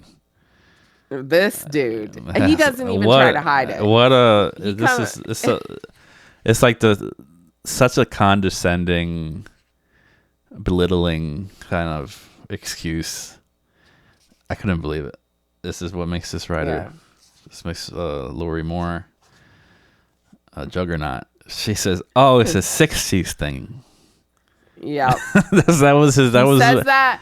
He says that like that just forgives everything. yeah. That just makes it honey, all it's a okay. '60s thing. That's It's what how we it do. was in the 60s. We had free Yeah, love. like There was no gaslighting, but also like it's very Yeah. disrespectful. Like just to like that's his way to kind of. I feel like that's what made me go when it like when I saw that line. Oh, you're not from around here, and there's a grin Hmm. because he gets to get away with shit like this. Yeah. because he like there's So certain now things. she's, Yeah, it's like she's not from the 60s. she's not from the But '60s. She Aaron has no is. reference. She has no reference. So So so they're both doing the so she can 60s so thing. she can go. Oh yes, it's from the '60s. Okay, I understand. Hmm. Like someone from here would be like, what? What are you talking about? The '60s. The '60s I know is like she has no reference, and he's taking advantage of that. Hmm. Um, Um, Grok asks, is this third or first person narrative?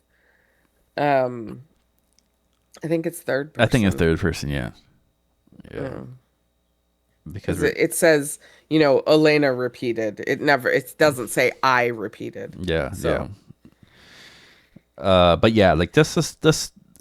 I think a lot of when I think of the notion of like mail order brides and things like that, there's guys that go for that because they can get away with things that it's not then mm, like they could kind of do whatever they like.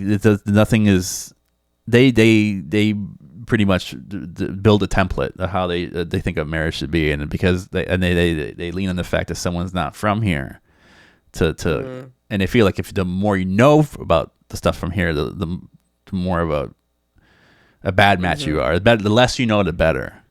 So mm-hmm, that's I feel like that's the vibe that I got from her. Like for him to say that, is to say like, oh, it's a '60s thing. Like, no, he couldn't do that with anybody else. So yeah. so But it upsets her oh because yeah, she reacts. She that was says, "You're a murderer." She says, yeah. "You're a murderer. That's finally what you are. That's finally what you'll always be." And she starts to weep. So this comes back to that thing you were saying about how at first maybe she's a little passive aggressive, but then it's like it breaks, and then she just comes right back out at him. Yeah, that was. I mean, and talk about direct.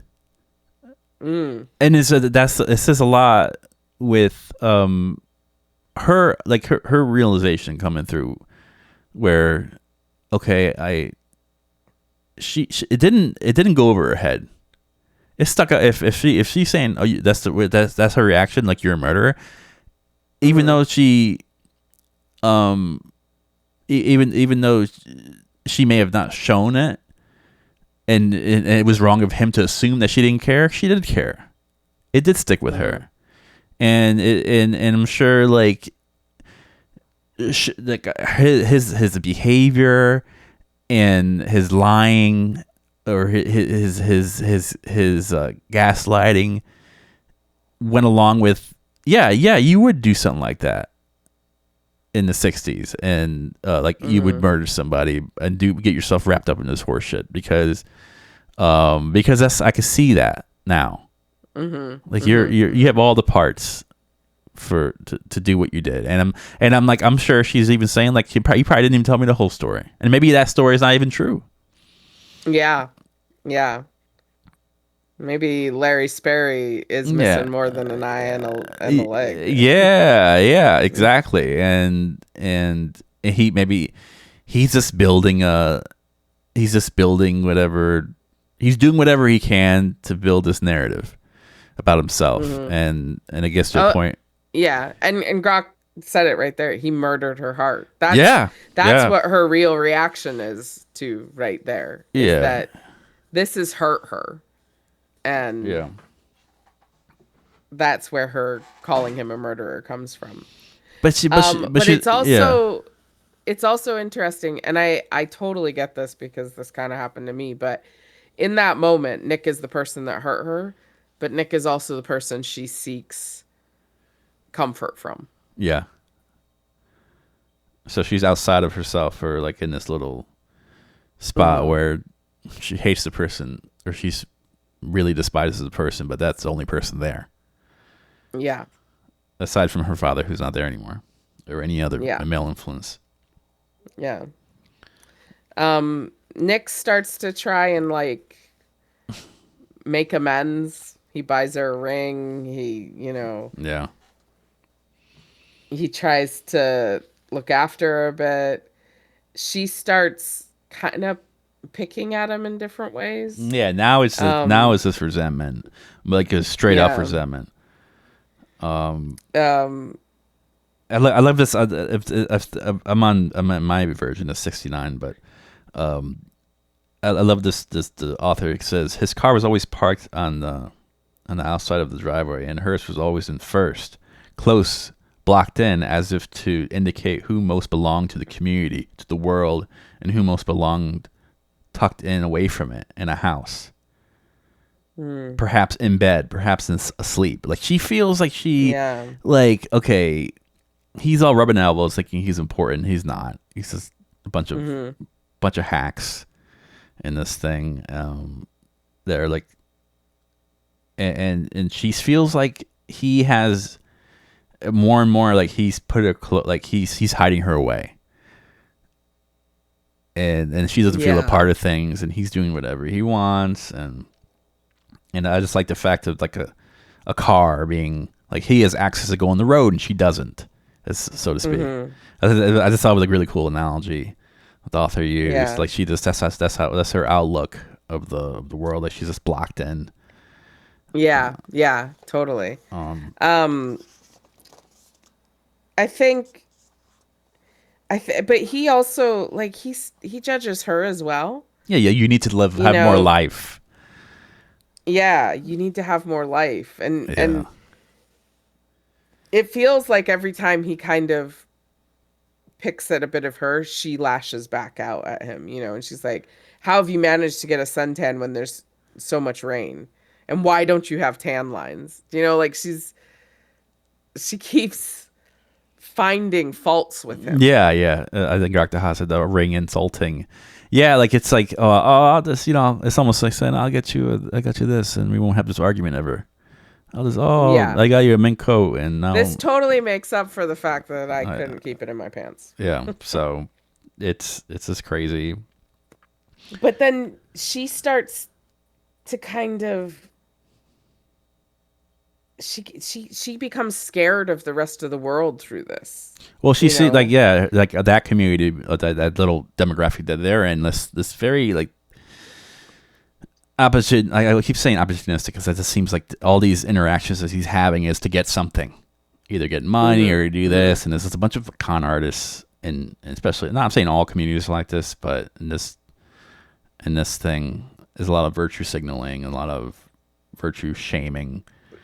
Yeah, Um, totally. um, and she sees it, and but as like you were saying, this community represents like other women. Like now she's gonna go sleep with somebody else, so she Mhm. gets a little obsessed. Uh, Yeah. she Yeah, yeah. She sees other women the enemy. as the enemy, but then she starts like looking at the women that Nick looks at Yeah, almost like because he clearly appreciates, you know, he um he looks at women when they're around him, and if they're yeah, beautiful, he maybe spends extra time looking at them. or does it And in her presence. yeah, in her presence.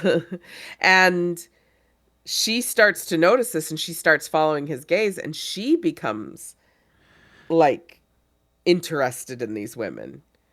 Yeah, Um yeah. she's never going to do anything about it, but she starts lusting after them in a way. It's And like it takes a toll, like a mental health toll on her. mhm, instead of being jealous, like she's part of her wants to be them. Like maybe if I'm like them, yeah. like I will be desired too, or maybe I'm have it all wrong. I don't know what's going on there. It's just I also think it's a mainly this not having anybody to talk to. Like this is just Yeah. these thoughts are just flowing in her brain. Like like I don't think that she's having opportunities to like have a friend and say, hey, this is what happened.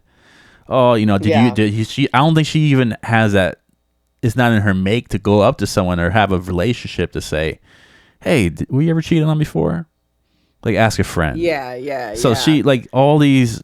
Maybe if she had an environment where she could reach out to people, these thoughts would manifest in ways that were not so harmful.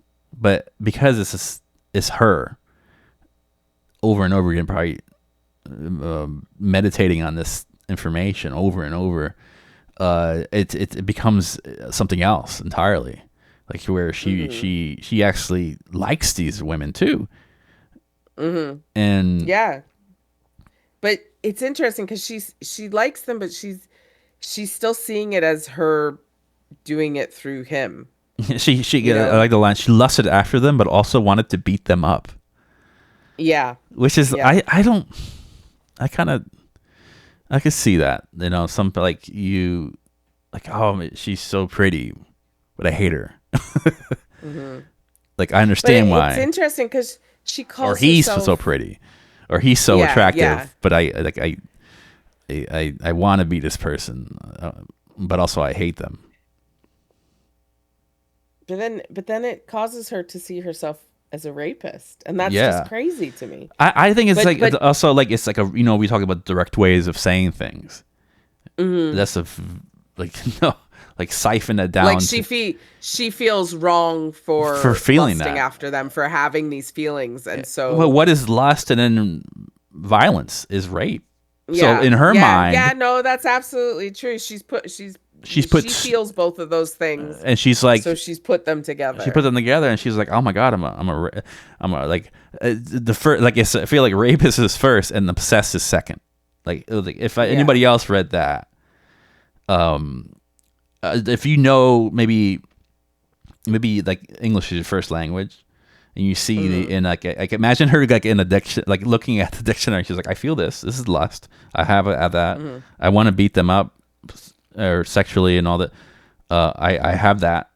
So what does that mean together? And then she sees another word, rape, and she's like, oh my god, I'm a rapist.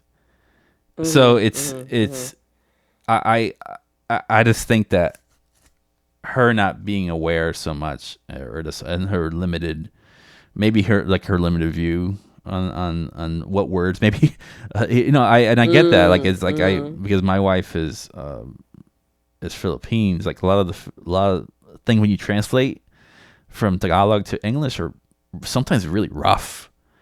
They sound Hmm. like Hmm. they're a little more harsher.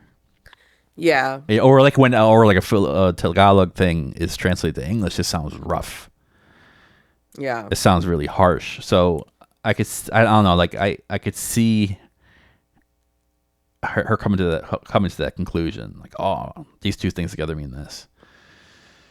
But then I guess it's like, again, if she had more people around her, or went to a doctor or somebody, had a friend to talk She to, well, I feel like yeah, just her she actions escalate. Her obsession yeah. gets worse. So Yeah. she begins to wear his clothes. Um, try to envision herself in situations that he's in, what he would think. Um, Yeah, it says she thought she understood what it was to make love to a woman. yeah, like Like yeah, she's putting herself in his place. which literature is. Like I feel like everything she's doing is like from the what she would do in like reading a story. Mm, Like when they mm-hmm. say like when you're reading literature, you have the ability to transport your life. Mm-hmm. You go into you're transporting into somebody else's life for a moment. You're looking through life through their eyes. So I feel Mm-hmm. like that's her reference books. So Yeah. she's like, let me be the character, and maybe it'll give me understanding of them, because I think it comes, Yeah. even though there's a lot of hurt in there, it comes from a feeling of empathy. I want to understand why he's like this. Yeah. Yeah. So But it's interesting because I think, she's talked about, she questioned whether she was satisfying him. She has issues with not feeling anything. And this next chapter, I'm not going to go into it in detail because it is kind of graphic, but it's like she clearly sees, you know, the act of intercourse as not pleasant from her perspective. And she talks about men being oblivious to the injury they'd surely done to the woman. Mm. And it's very interesting because I think that that speaks to how she sees that interaction. You know, it's something that is done to her. It's not something that she's taking part in. Well, it's also Um, indicative of maybe it it's a glimpse of like what their sex life was like. mhm. Maybe he was the Mhm. one that was initiating everything, Yeah. feeling like, oh, but that's it says a lot. Someone's like, oh, let's try this. Okay, Yeah. like that is like him also banking on the fact that she's foreign doesn't. Well, what are you gonna say? No. Yeah. And so it doesn't say that, but that's a evidence of a great author. You don't need to say it. Yeah. It's there. Like I have a, just because you read the way you read that, I'm understanding their sex life, and Mm. it was non consensual Mhm. in ways. Mhm. I'm sure. Yeah. Yeah. Yeah. Yeah. So uh She decides to make a doctor's appointment though, um, because she's concerned about herself. She's concerned that there's something wrong with her, and that's why she isn't feeling. That's why she's having difficulties. Um, and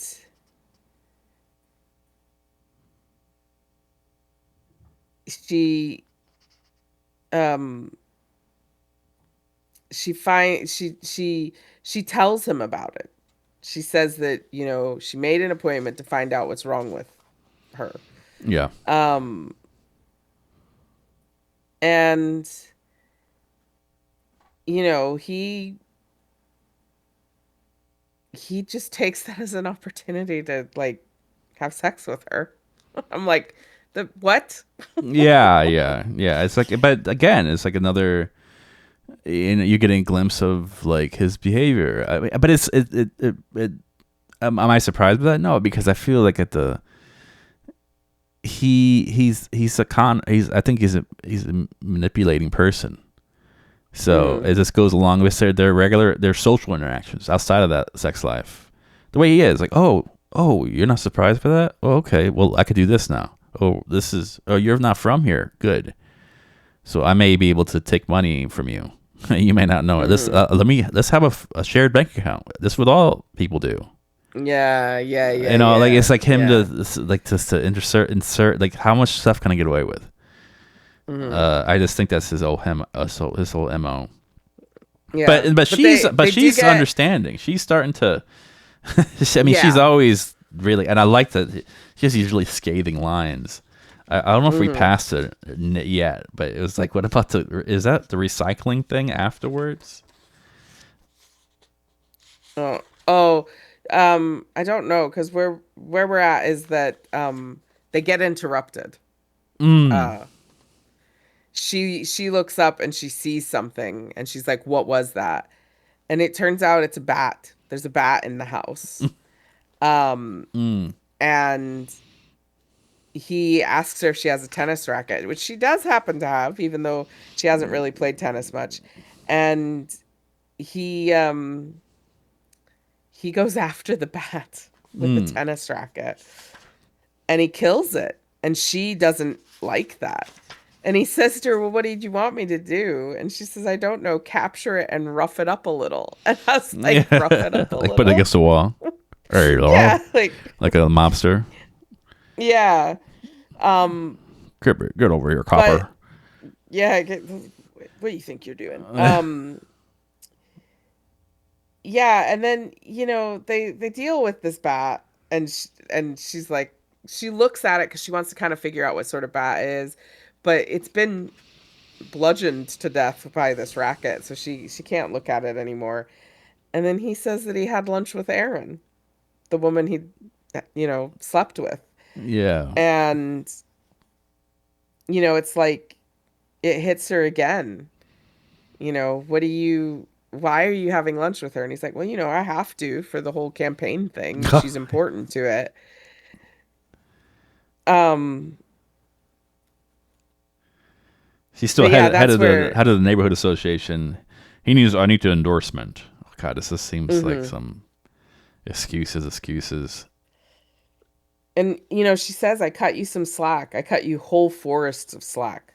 The whole global slack forest has been cut for you." Yeah, yeah. But her real thoughts about these people come out because she says, "I don't know why you cavort with these people. They're nothing but a bunch of clerks." Mm-hmm. So, she's got a very real view on who these people are, and she doesn't like them.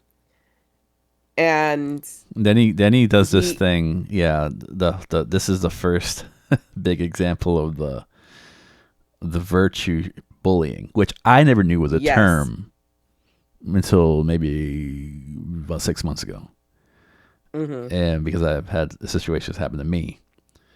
But Mm. she goes like it's almost like a argumentative fallacy as well, with false equivalency. Mm-hmm. Like my actions equal to these actions, or these Mm-hmm. things are the same thing. They're on the same moral plane, which is not Mm-hmm. true. Mm-hmm. So instead of like, she says this thing about the company he keeps, saying that there's a bunch of flakes, Yeah. and he goes, well, I'm not Your the one. dad sold furs. Your dad sold furs, so he's the more evil person. Yeah. I can't believe I'm living with someone who grew up on the proceeds of tortured animals, Yeah, is what he so says to her. yeah, he The throws this. man who just killed a bat with a tennis racket Yeah, has the gall to come for her with I this. didn't even think about that. Yeah, it's true. Like, well, he just doesn't see it. But that's like a thing. Someone will say something that they come across as virtuous, but they're not. And they're it's almost like saying like, oh, I don't buy clothes from this establishment, and then there's someone saying, well, I make my own clothes, so that's what I do. But it's also a shame. You're telling Mm-hmm. you're telling somebody that you're not saying it, but you're saying like, I'm more virtuous than you because I do this. Yeah. So There, you know of this person at my work because I've talked to you about him before, but there's a guy at my work, and we had a meeting today. No, we had a meeting on yesterday, all of us. And when the meeting split up,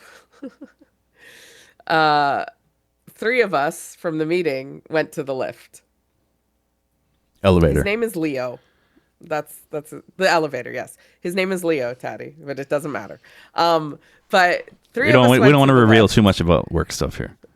No, no, no, I won't. There are probably a million people named Leo in the world, but we we go to the lift, and he walks past us, and he's like, "I don't take the lifts," with a smirk on his face, and I was just like, "Okay, well, good for you. That's like Good virtue for you, buddy. fitness Good job." bullying. Yeah, fitness bullying. But it's like it's done like I am more virtuous than you Yeah. because I make my own clothes, or I do this, or I don't take the elevators, and it's not done to, it's just done for effect. Mm-hmm. There's passive Mm-hmm. aggressiveness to it all. So this is what he does, and it's a thing. It happens. But she Yeah. reacts. She's like, "Don't drag my father into this," which is Yeah. like, "Don't you?" And I like the fact. Like, I think that like my dad's a real. My dad wouldn't do this, like stuff you've Yeah. done. So don't even put them. Like, I think it's, why would you even think you're on that level? Like, don't even. Yeah. Yeah. You don't 'Cause even. You don't even. You and don't. this is You're not in the same stratosphere. the part you were talking about. She's quiet. She's thinking. She's like, this lunge at moral fastidiousness was something she noticed a lot in the people around her. They were not good people. They were not kind. They played around and lied to their spouses, but they recycled their newspapers. Yeah, that's a mic drop and a half. Yeah. Um, Yeah, like they were and doing all these things on the surface to appear that they have it all together. They're doing good for the community, but they're just incestuous bottom feeders. That's what this whole group. And it's like, I mean, obviously, look at him. I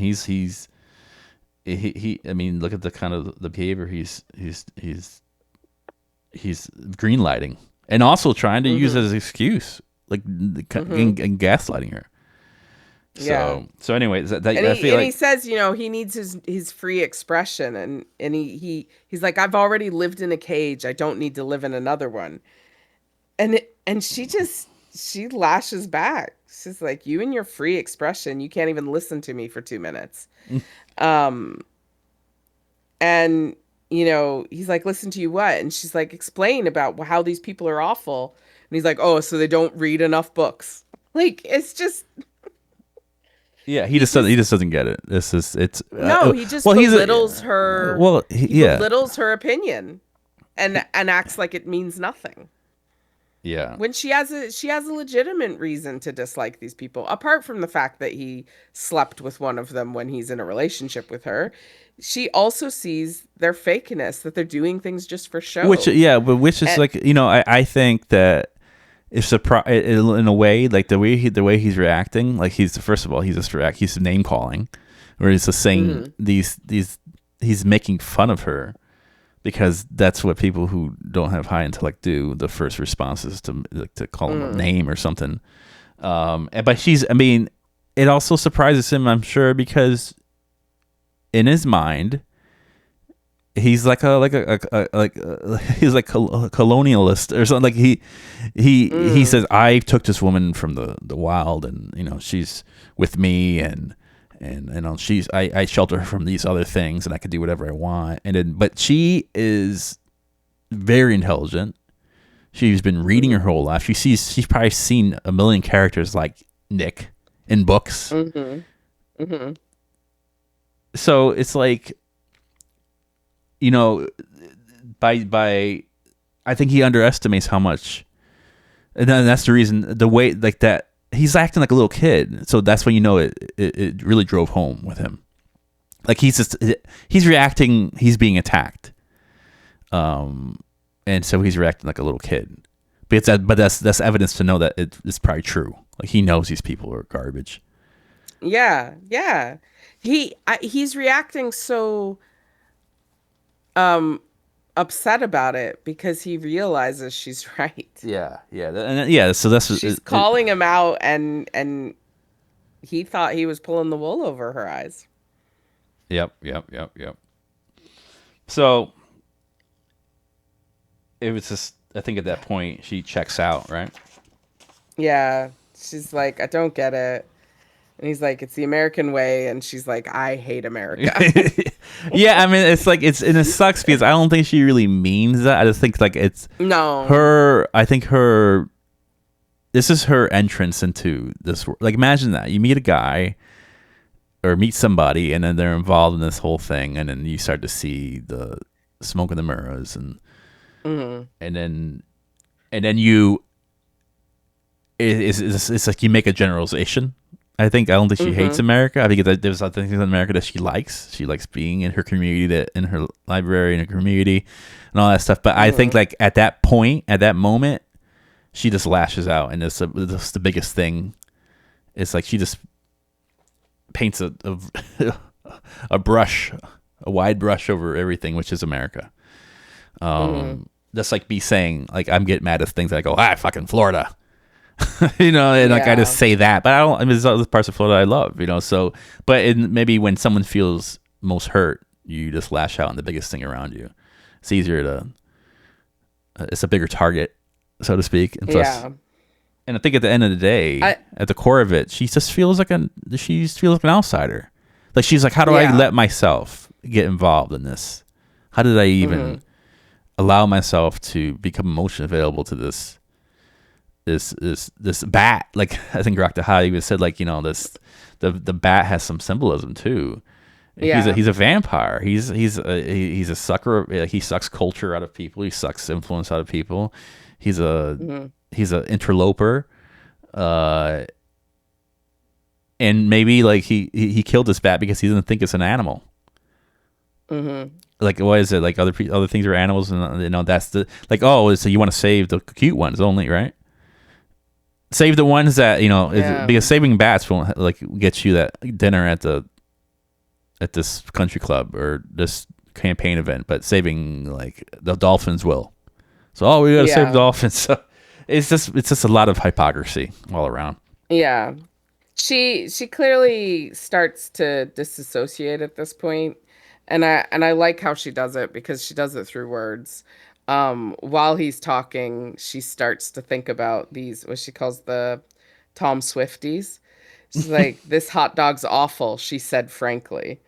Um, "She's a real dog," he said cattily. Um, "I like a good dog sled," she said huskily. And I I wanted to look it up and see. Actually, I forgot to do that. Um, Tom Swifties is a phrase in which a quoted sentence is linked by a pun. Mm. So it is the thing. Like it's like a wordplay exercise. Um, Kind of like, like hey, a use like, your own hairbrush, Tom bristled. So it's like it's a thing that is like what? well But repeated. what is she doing it for? Is like just because just to It's antagonize him? distracting her. No, no, no, because she's not saying these out loud. They're written in italics, which means she's just thinking them. Oh, I think she's in these conversations and she just wants like she's like doesn't care, so she has to Yeah, like she doesn't care. She's just she's she sees she's these people. disassociating. Yeah, She she just sees like oh she's my god, entertaining her brain in a different way. because everything like this there's a conversation in reality. She just sees it for this bullshit. She's like this trite, non-committed like this is just words to fill up space. So this I don't latch onto them. Uh, hmm so I'm gonna make up my own stuff in my head because it's more interesting. Yeah, yeah. Um, and it's interesting because while she's doing this, she's kind of supporting Nick because he's talking to her about how the softball team has all turned on Ken, his guy that he's trying to get elected, and um she says, "Well, what can you expect from a bunch of grown men who pitch underhand?" Yeah, so she's saying all this. I think it's yeah. She's like this going after the jugular for anything to hmm get him mad. Like she's I think once you blow someone's cover, like once you see hmm yeah once you see that what someone is, it's hard to see him as hmm anything else. Like once you see everyone's Yeah. see all their moves, hmm it's like especially like, I find it myself doing that too.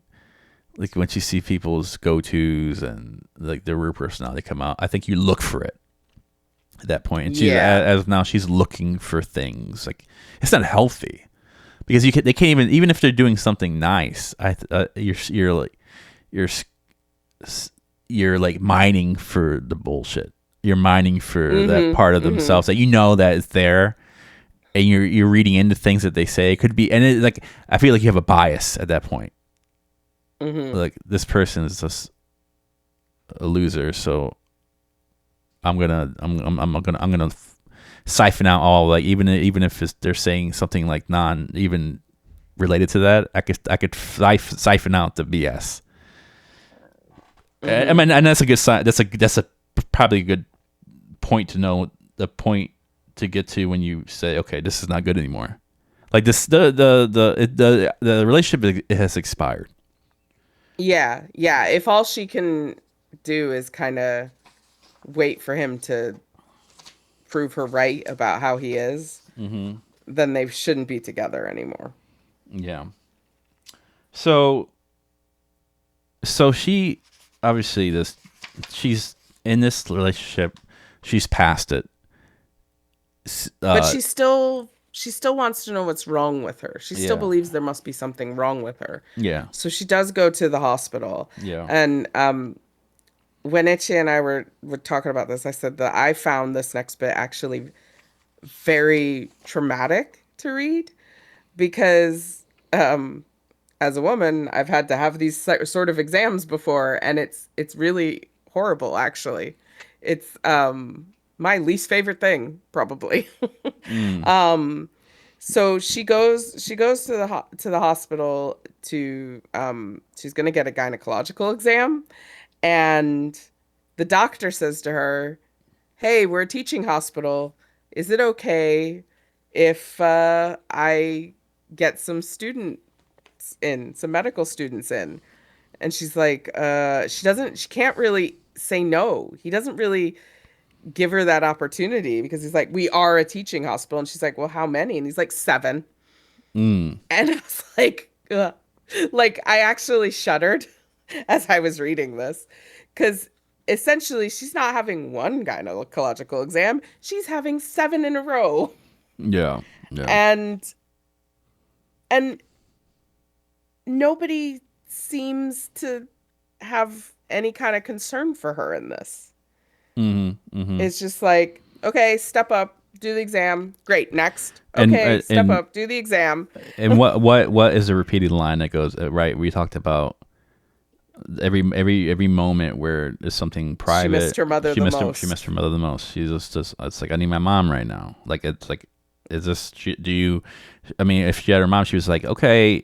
Her mom would say, if you ever go to a teaching hospital, don't refuse to have to be the Yeah, subject of a class because that would yeah. be really embarrassing. But she like at that moment she Mm, doesn't have someone to ask, so she's a little more naive about it and realizes probably that it's. I feel this is. I never believed in trigger warnings in books, but I mean I never mm. I not I shouldn't say it like that. Like I do think that you could have something go through something and have it hark back to an episode. But it's right Mm. after that it goes to her being younger, and they talk like right at like all this She stuff like kind of flashes back to her father. So she says she missed her mother the most, but it was her father that appeared to her and this in this doctor's a man, moment. so it's like I'm sure that was another relevant thing. But yeah, she has a memory of like a little nested story here that she was in bed, masturbating, fooling with herself, Hmm. and the her father opened the door and he kind of this didn't say anything. This was like closed it, and she didn't at the time. I'm assuming that she didn't know what she was doing. I think she was just a younger, like a child, just Yeah, trying just exploration. the exploration and there was, but she the only thing that she understood was or conceived was the reaction. That reaction was very fast. Like her father just opened and he like froze for a second and closed the door. Yeah, So she that was felt shame. she felt like even though her father didn't say anything, she felt shame from that exchange. So like it was this for that with all the memories of her father, this gynecological exam is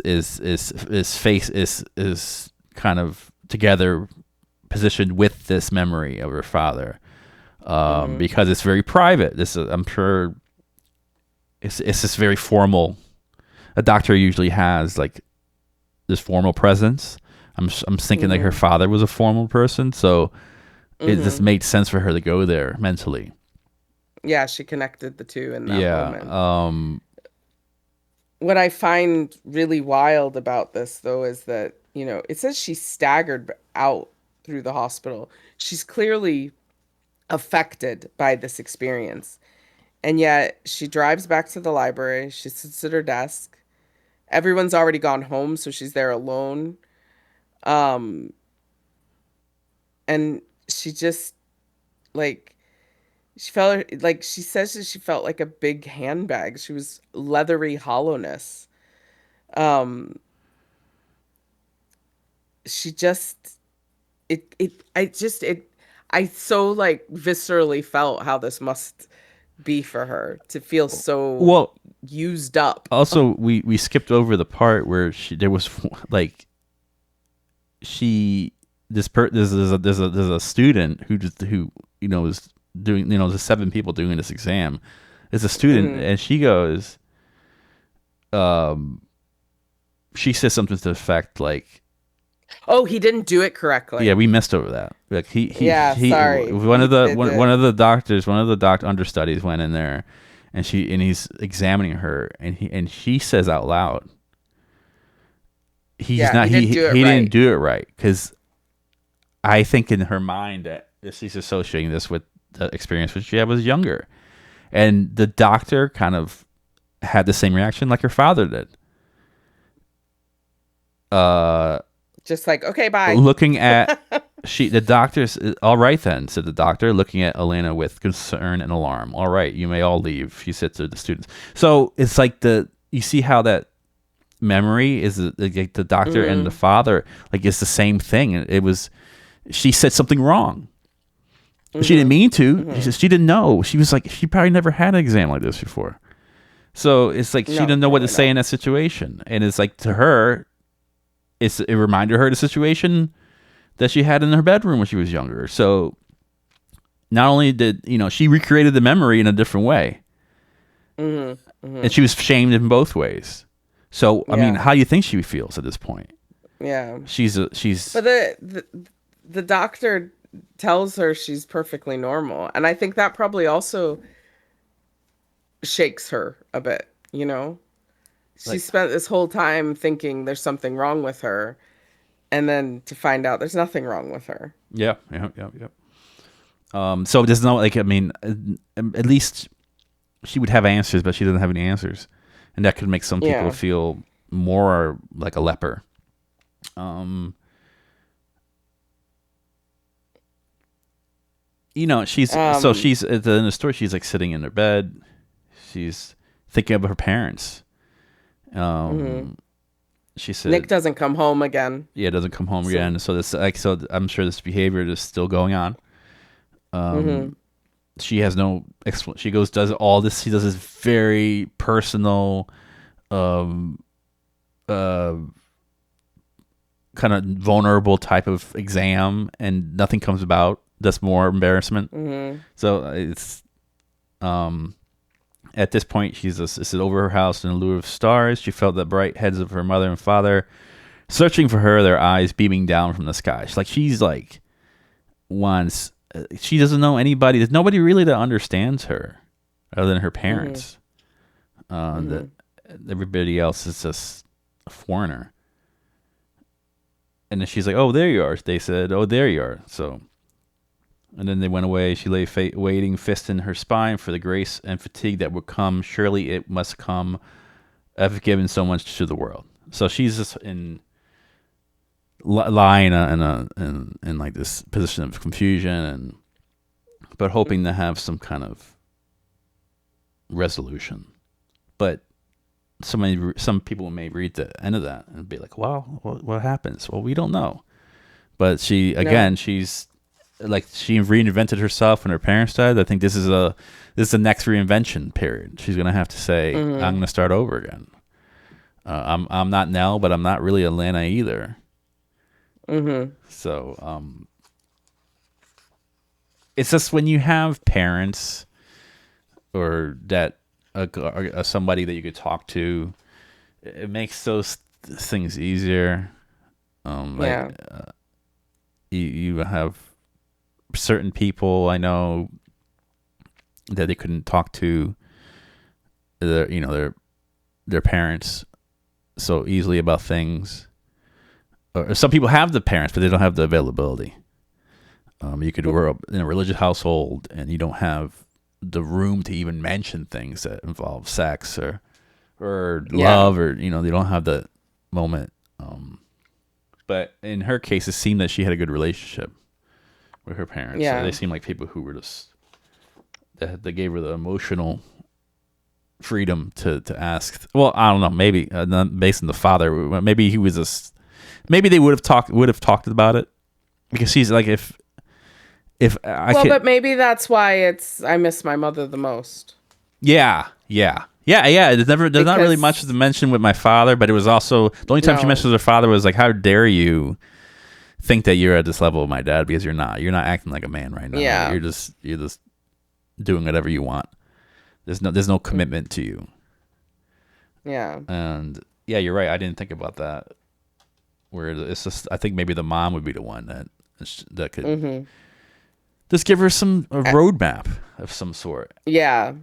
That's where she feels she's missing guidance. I didn't like for I'm obviously I'm not English is not my second language, but I could just from talking to friends, it's like it's harder because not only are you navigating life and love and everything in between, you're doing it in a different language and you're doing it in different culturally differently. Mm-hmm. So you you're I feel like there's more questions like, oh, and this like in this culture we do this, but then we don't do it here in America, Mm-hmm. and then this is always weird to me. Mm-hmm. I remember being me and my wife, like when we first went to the we went out to dinner, and she we had some food, and she goes over, she goes, oh, let me try this, and I was like kind of pulled my plate closer to myself. This You're one of those. I didn't know. I was like very like I was. It's not like I didn't know, but to her it was very like I was like, man, you got food. Like like you ordered something too. Like why? If you like what I wanted, you would have ordered. Would have ordered it. You would have ordered it. And I didn't think like that was just me. Joey doesn't share food. Yeah, yeah. I didn't understand. Like now, in hindsight, I'm like that's rude. I was like couldn't believe that I did that because I just grew up in a time like it's like you don't. It's not really communal eating. In the Philippines, it's Yeah. very communal. Like you've seen, I've sent you, Well, yeah, you sent me that picture. I sent you a picture. And I had you heard the reaction I had. I think right? I put it. I put it in the of- Discord. I put a picture. I think it was in the Discord. Like Yeah, I um, think so. There was all this food on the table. No, nothing was in a bowl. It was just all spread out on these big leaves. And I said that looks amazing, but I would have to go through before anybody else touched it and make up a plate just for me, and then they could eat it however they but that would wanted. be rude if somebody did that in like a Filipino Yeah, household. it would be absolutely rude. Yeah, so like, that's to where I was do like, that. that's where I came. Like that's where I was coming from. Like I didn't Mm-hmm. I didn't understand the cultural implications of my actions. Mm-hmm. I was just more like, oh, you got food. Why are you eating? Like I was hungry. But then now it's like I totally understand. Like food is meant to be enjoyed by everyone at the table. That means like it's not just your plate; it's everyone's plate. So you have this. Let me try a little bit of that. Oh, you have rice. You could do this. And I think like eating is Americanized. It's like I have my portion and that's it. Like this is mine and this is Mm-hmm. yours. But eating There's other things that come into play with that. Like my problem with the way that food was prepared or that food was served was not about me making sure that I have my own portion. It's more about my easily being turned off by other people touching my food. yeah, no, You know, I get it. But like, that's very different. yeah, But when I go out to eat with my partner, I know that he's going to order things to let me try them yeah, yeah. because he's trying to share the cultural aspect of food with me, because he's eating Italian food.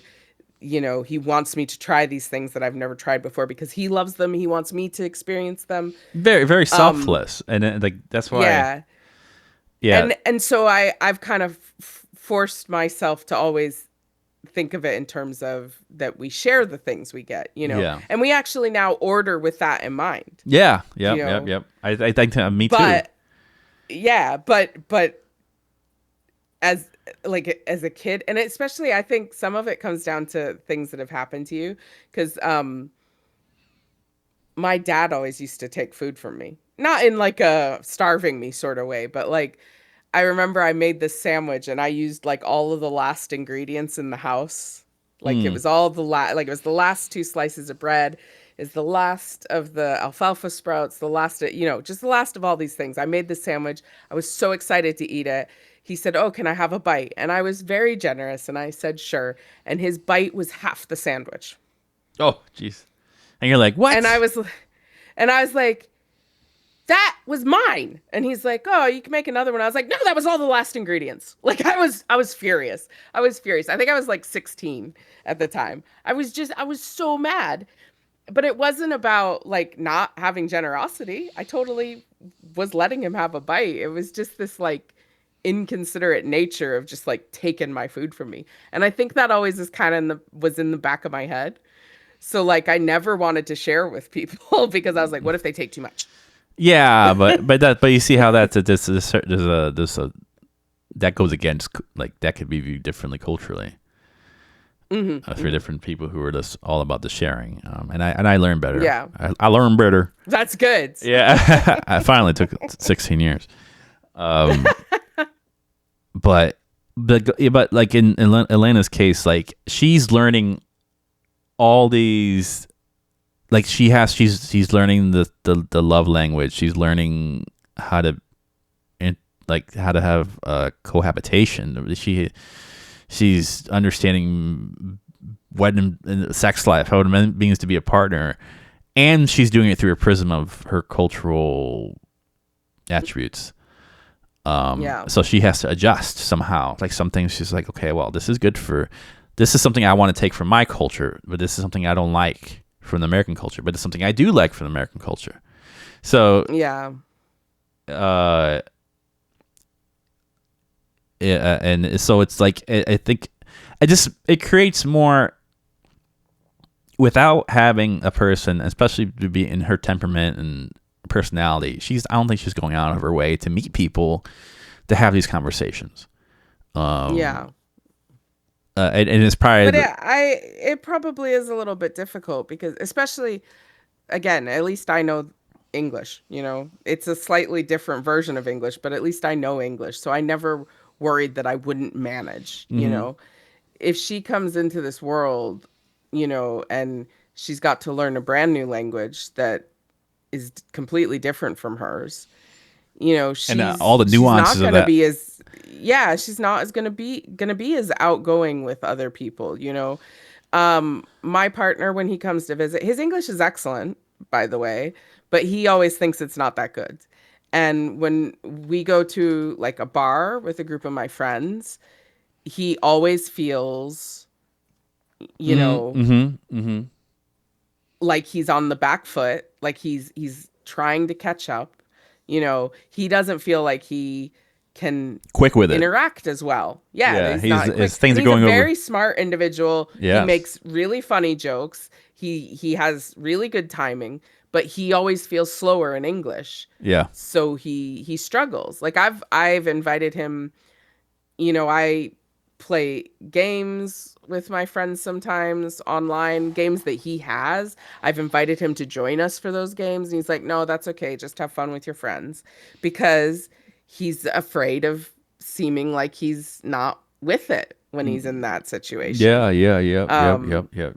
so I can see her having that problem Yeah, and yeah, it causes her to be othered from the time she goes to school. You know, she's already starting as being othered right yeah. from the start.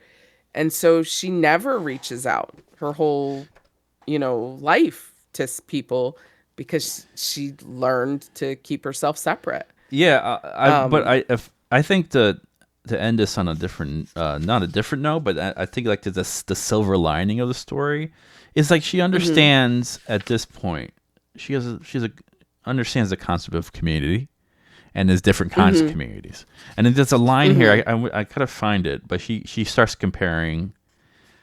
She sees like, she really leans. She goes, of all the all the drama that I've been through and all these experiences, I uh I lean back into the library. This is my mhm, community. It's always been my community. Like, this is the first place she went to.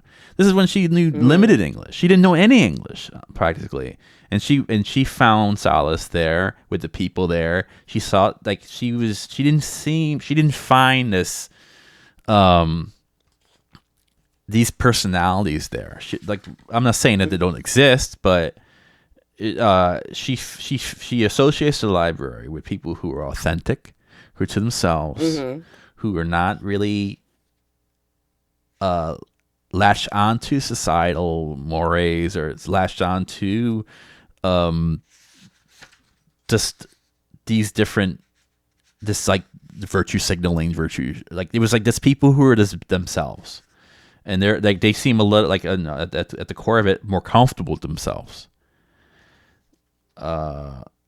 and at the end of the story, or probably towards the end of the story, she that's a realization that she comes to her, that I think I had it all along. It's almost like saying, like, I Yeah. learned everything I needed to learn in kindergarten. Like, be nice to Yeah. others, say hello, say good morning. Mm-hmm. Just like, just, uh, I can't find, I wish I could find that line, but I won't go crazy trying to find it. But like, yeah, she just sees, like, this is like this. Like, I know this is a community. This little, like, even though these people seem like they're doing things that are virtuous, their behavior doesn't reflect what they're putting out there, which makes me think that people are just doing things to sell an idea that they're like this, which is, like, Yeah. I think it's a good lesson to learn. I didn't learn that lesson until I was older. I thought, like, virtuous people did things that were just always did, but I realized that a lot of them do it for the effect. Oh, I've picked garbage up from the beach. Let me get my selfie. Let me get. Oh, can you get the stick? Get the stick in there so you see that I'm picking up garbage. Let me blast it on Instagram so everyone knows that I'm doing Yeah. this while I do this.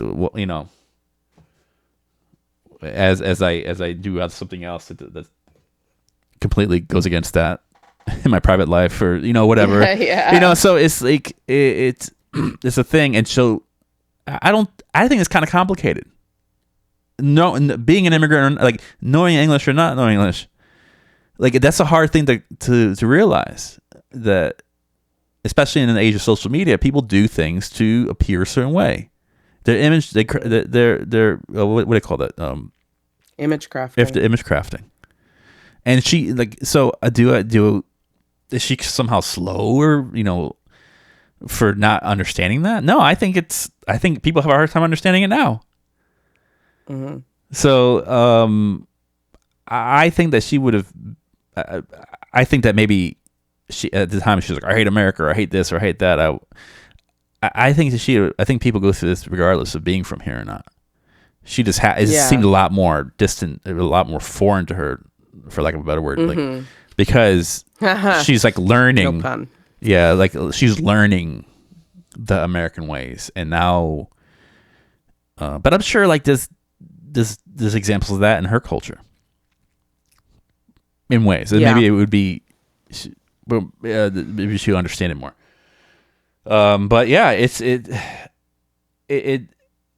it's crazy. Like, it starts off with the Nick blowing up an animal clinic, or blowing up a building, but it's like there's a sterileness about the way he does things, and she, but not sterileness, but, like, I don't know, like, there's something about, like, the sterileness of a doctor's office, like, being this Mm-hmm. unemotional and removed. It kind of, it shows, like, her mental state. Like, she just feels like I thought, like, she feels like an animal being prodded at. She's like she's an animal in Yeah. this room, and people are, like, just touching her and figuring out what she is, and all this stuff without even asking. Like, yeah, although they did ask for consent, I don't think she understood it so much. Um, and that's how, I mean, that's her mental state at that point. Like, I just feel so Yeah. alien here. Like, I'm Mm-hmm. living in a Mm-hmm. house with a guy that I hate right now, or who once maybe I loved, who I'm afraid or even embarrassed that I said that, knowing the way Yeah. and then seeing it now that she's able to see from that perspective, she kind of feels a little bit naive for even going along Yeah. with that. Yeah. Like, I do think she kind of looks back on her relationship, you know, maybe not with regret, but, like, with different eyes. Yeah, yeah, yep. hmm The life lessons, maybe, I think we may see, like, oh, life lessons are different for people who don't speak the language. Mm-hmm. I think everybody goes through them.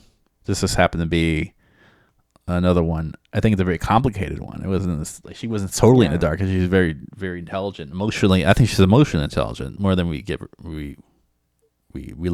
say. We just had Mm-hmm. Mm-hmm. she just had to put it together. Yeah. Um, Yeah. but anyways, I do appreciate. We both appreciate everyone joining us for this first book club of Yeah. 2026. We are so happy that people are engaging, and if you want to hear a repeat of this episode, we do archive these talks, these conversations on YouTube, which And I also apologize to anyone who read the PDF of this story, oh, um, I tried to do it. because oh, I tried doing it. I had a did YouTube. you set it up? No, I did. I set it up. I probably didn't do it all the way. Oh, It's okay. okay. Well, It's that's okay. fine. We'll figure it out another time. But no, the yeah, this story doesn't exist online at this point, so I had to Yeah. take photos Yeah. of the So pages. So I'm sorry. I Miss hope it was Miss okay to Shiny read Miss Shiny anything did in a lot of work putting this story together, taking pictures, painstakingly putting pictures together to get the story. And also, I like to dedicate the story to my wife, who Yes, recommended it. thank you. This was a Christmas present to Mrs. Itchy, and we're both going to be reading this, and I hope you get as much joy as we do. But on that note, you have a great evening, afternoon, night, wherever you're from. Bye. Bye, everyone.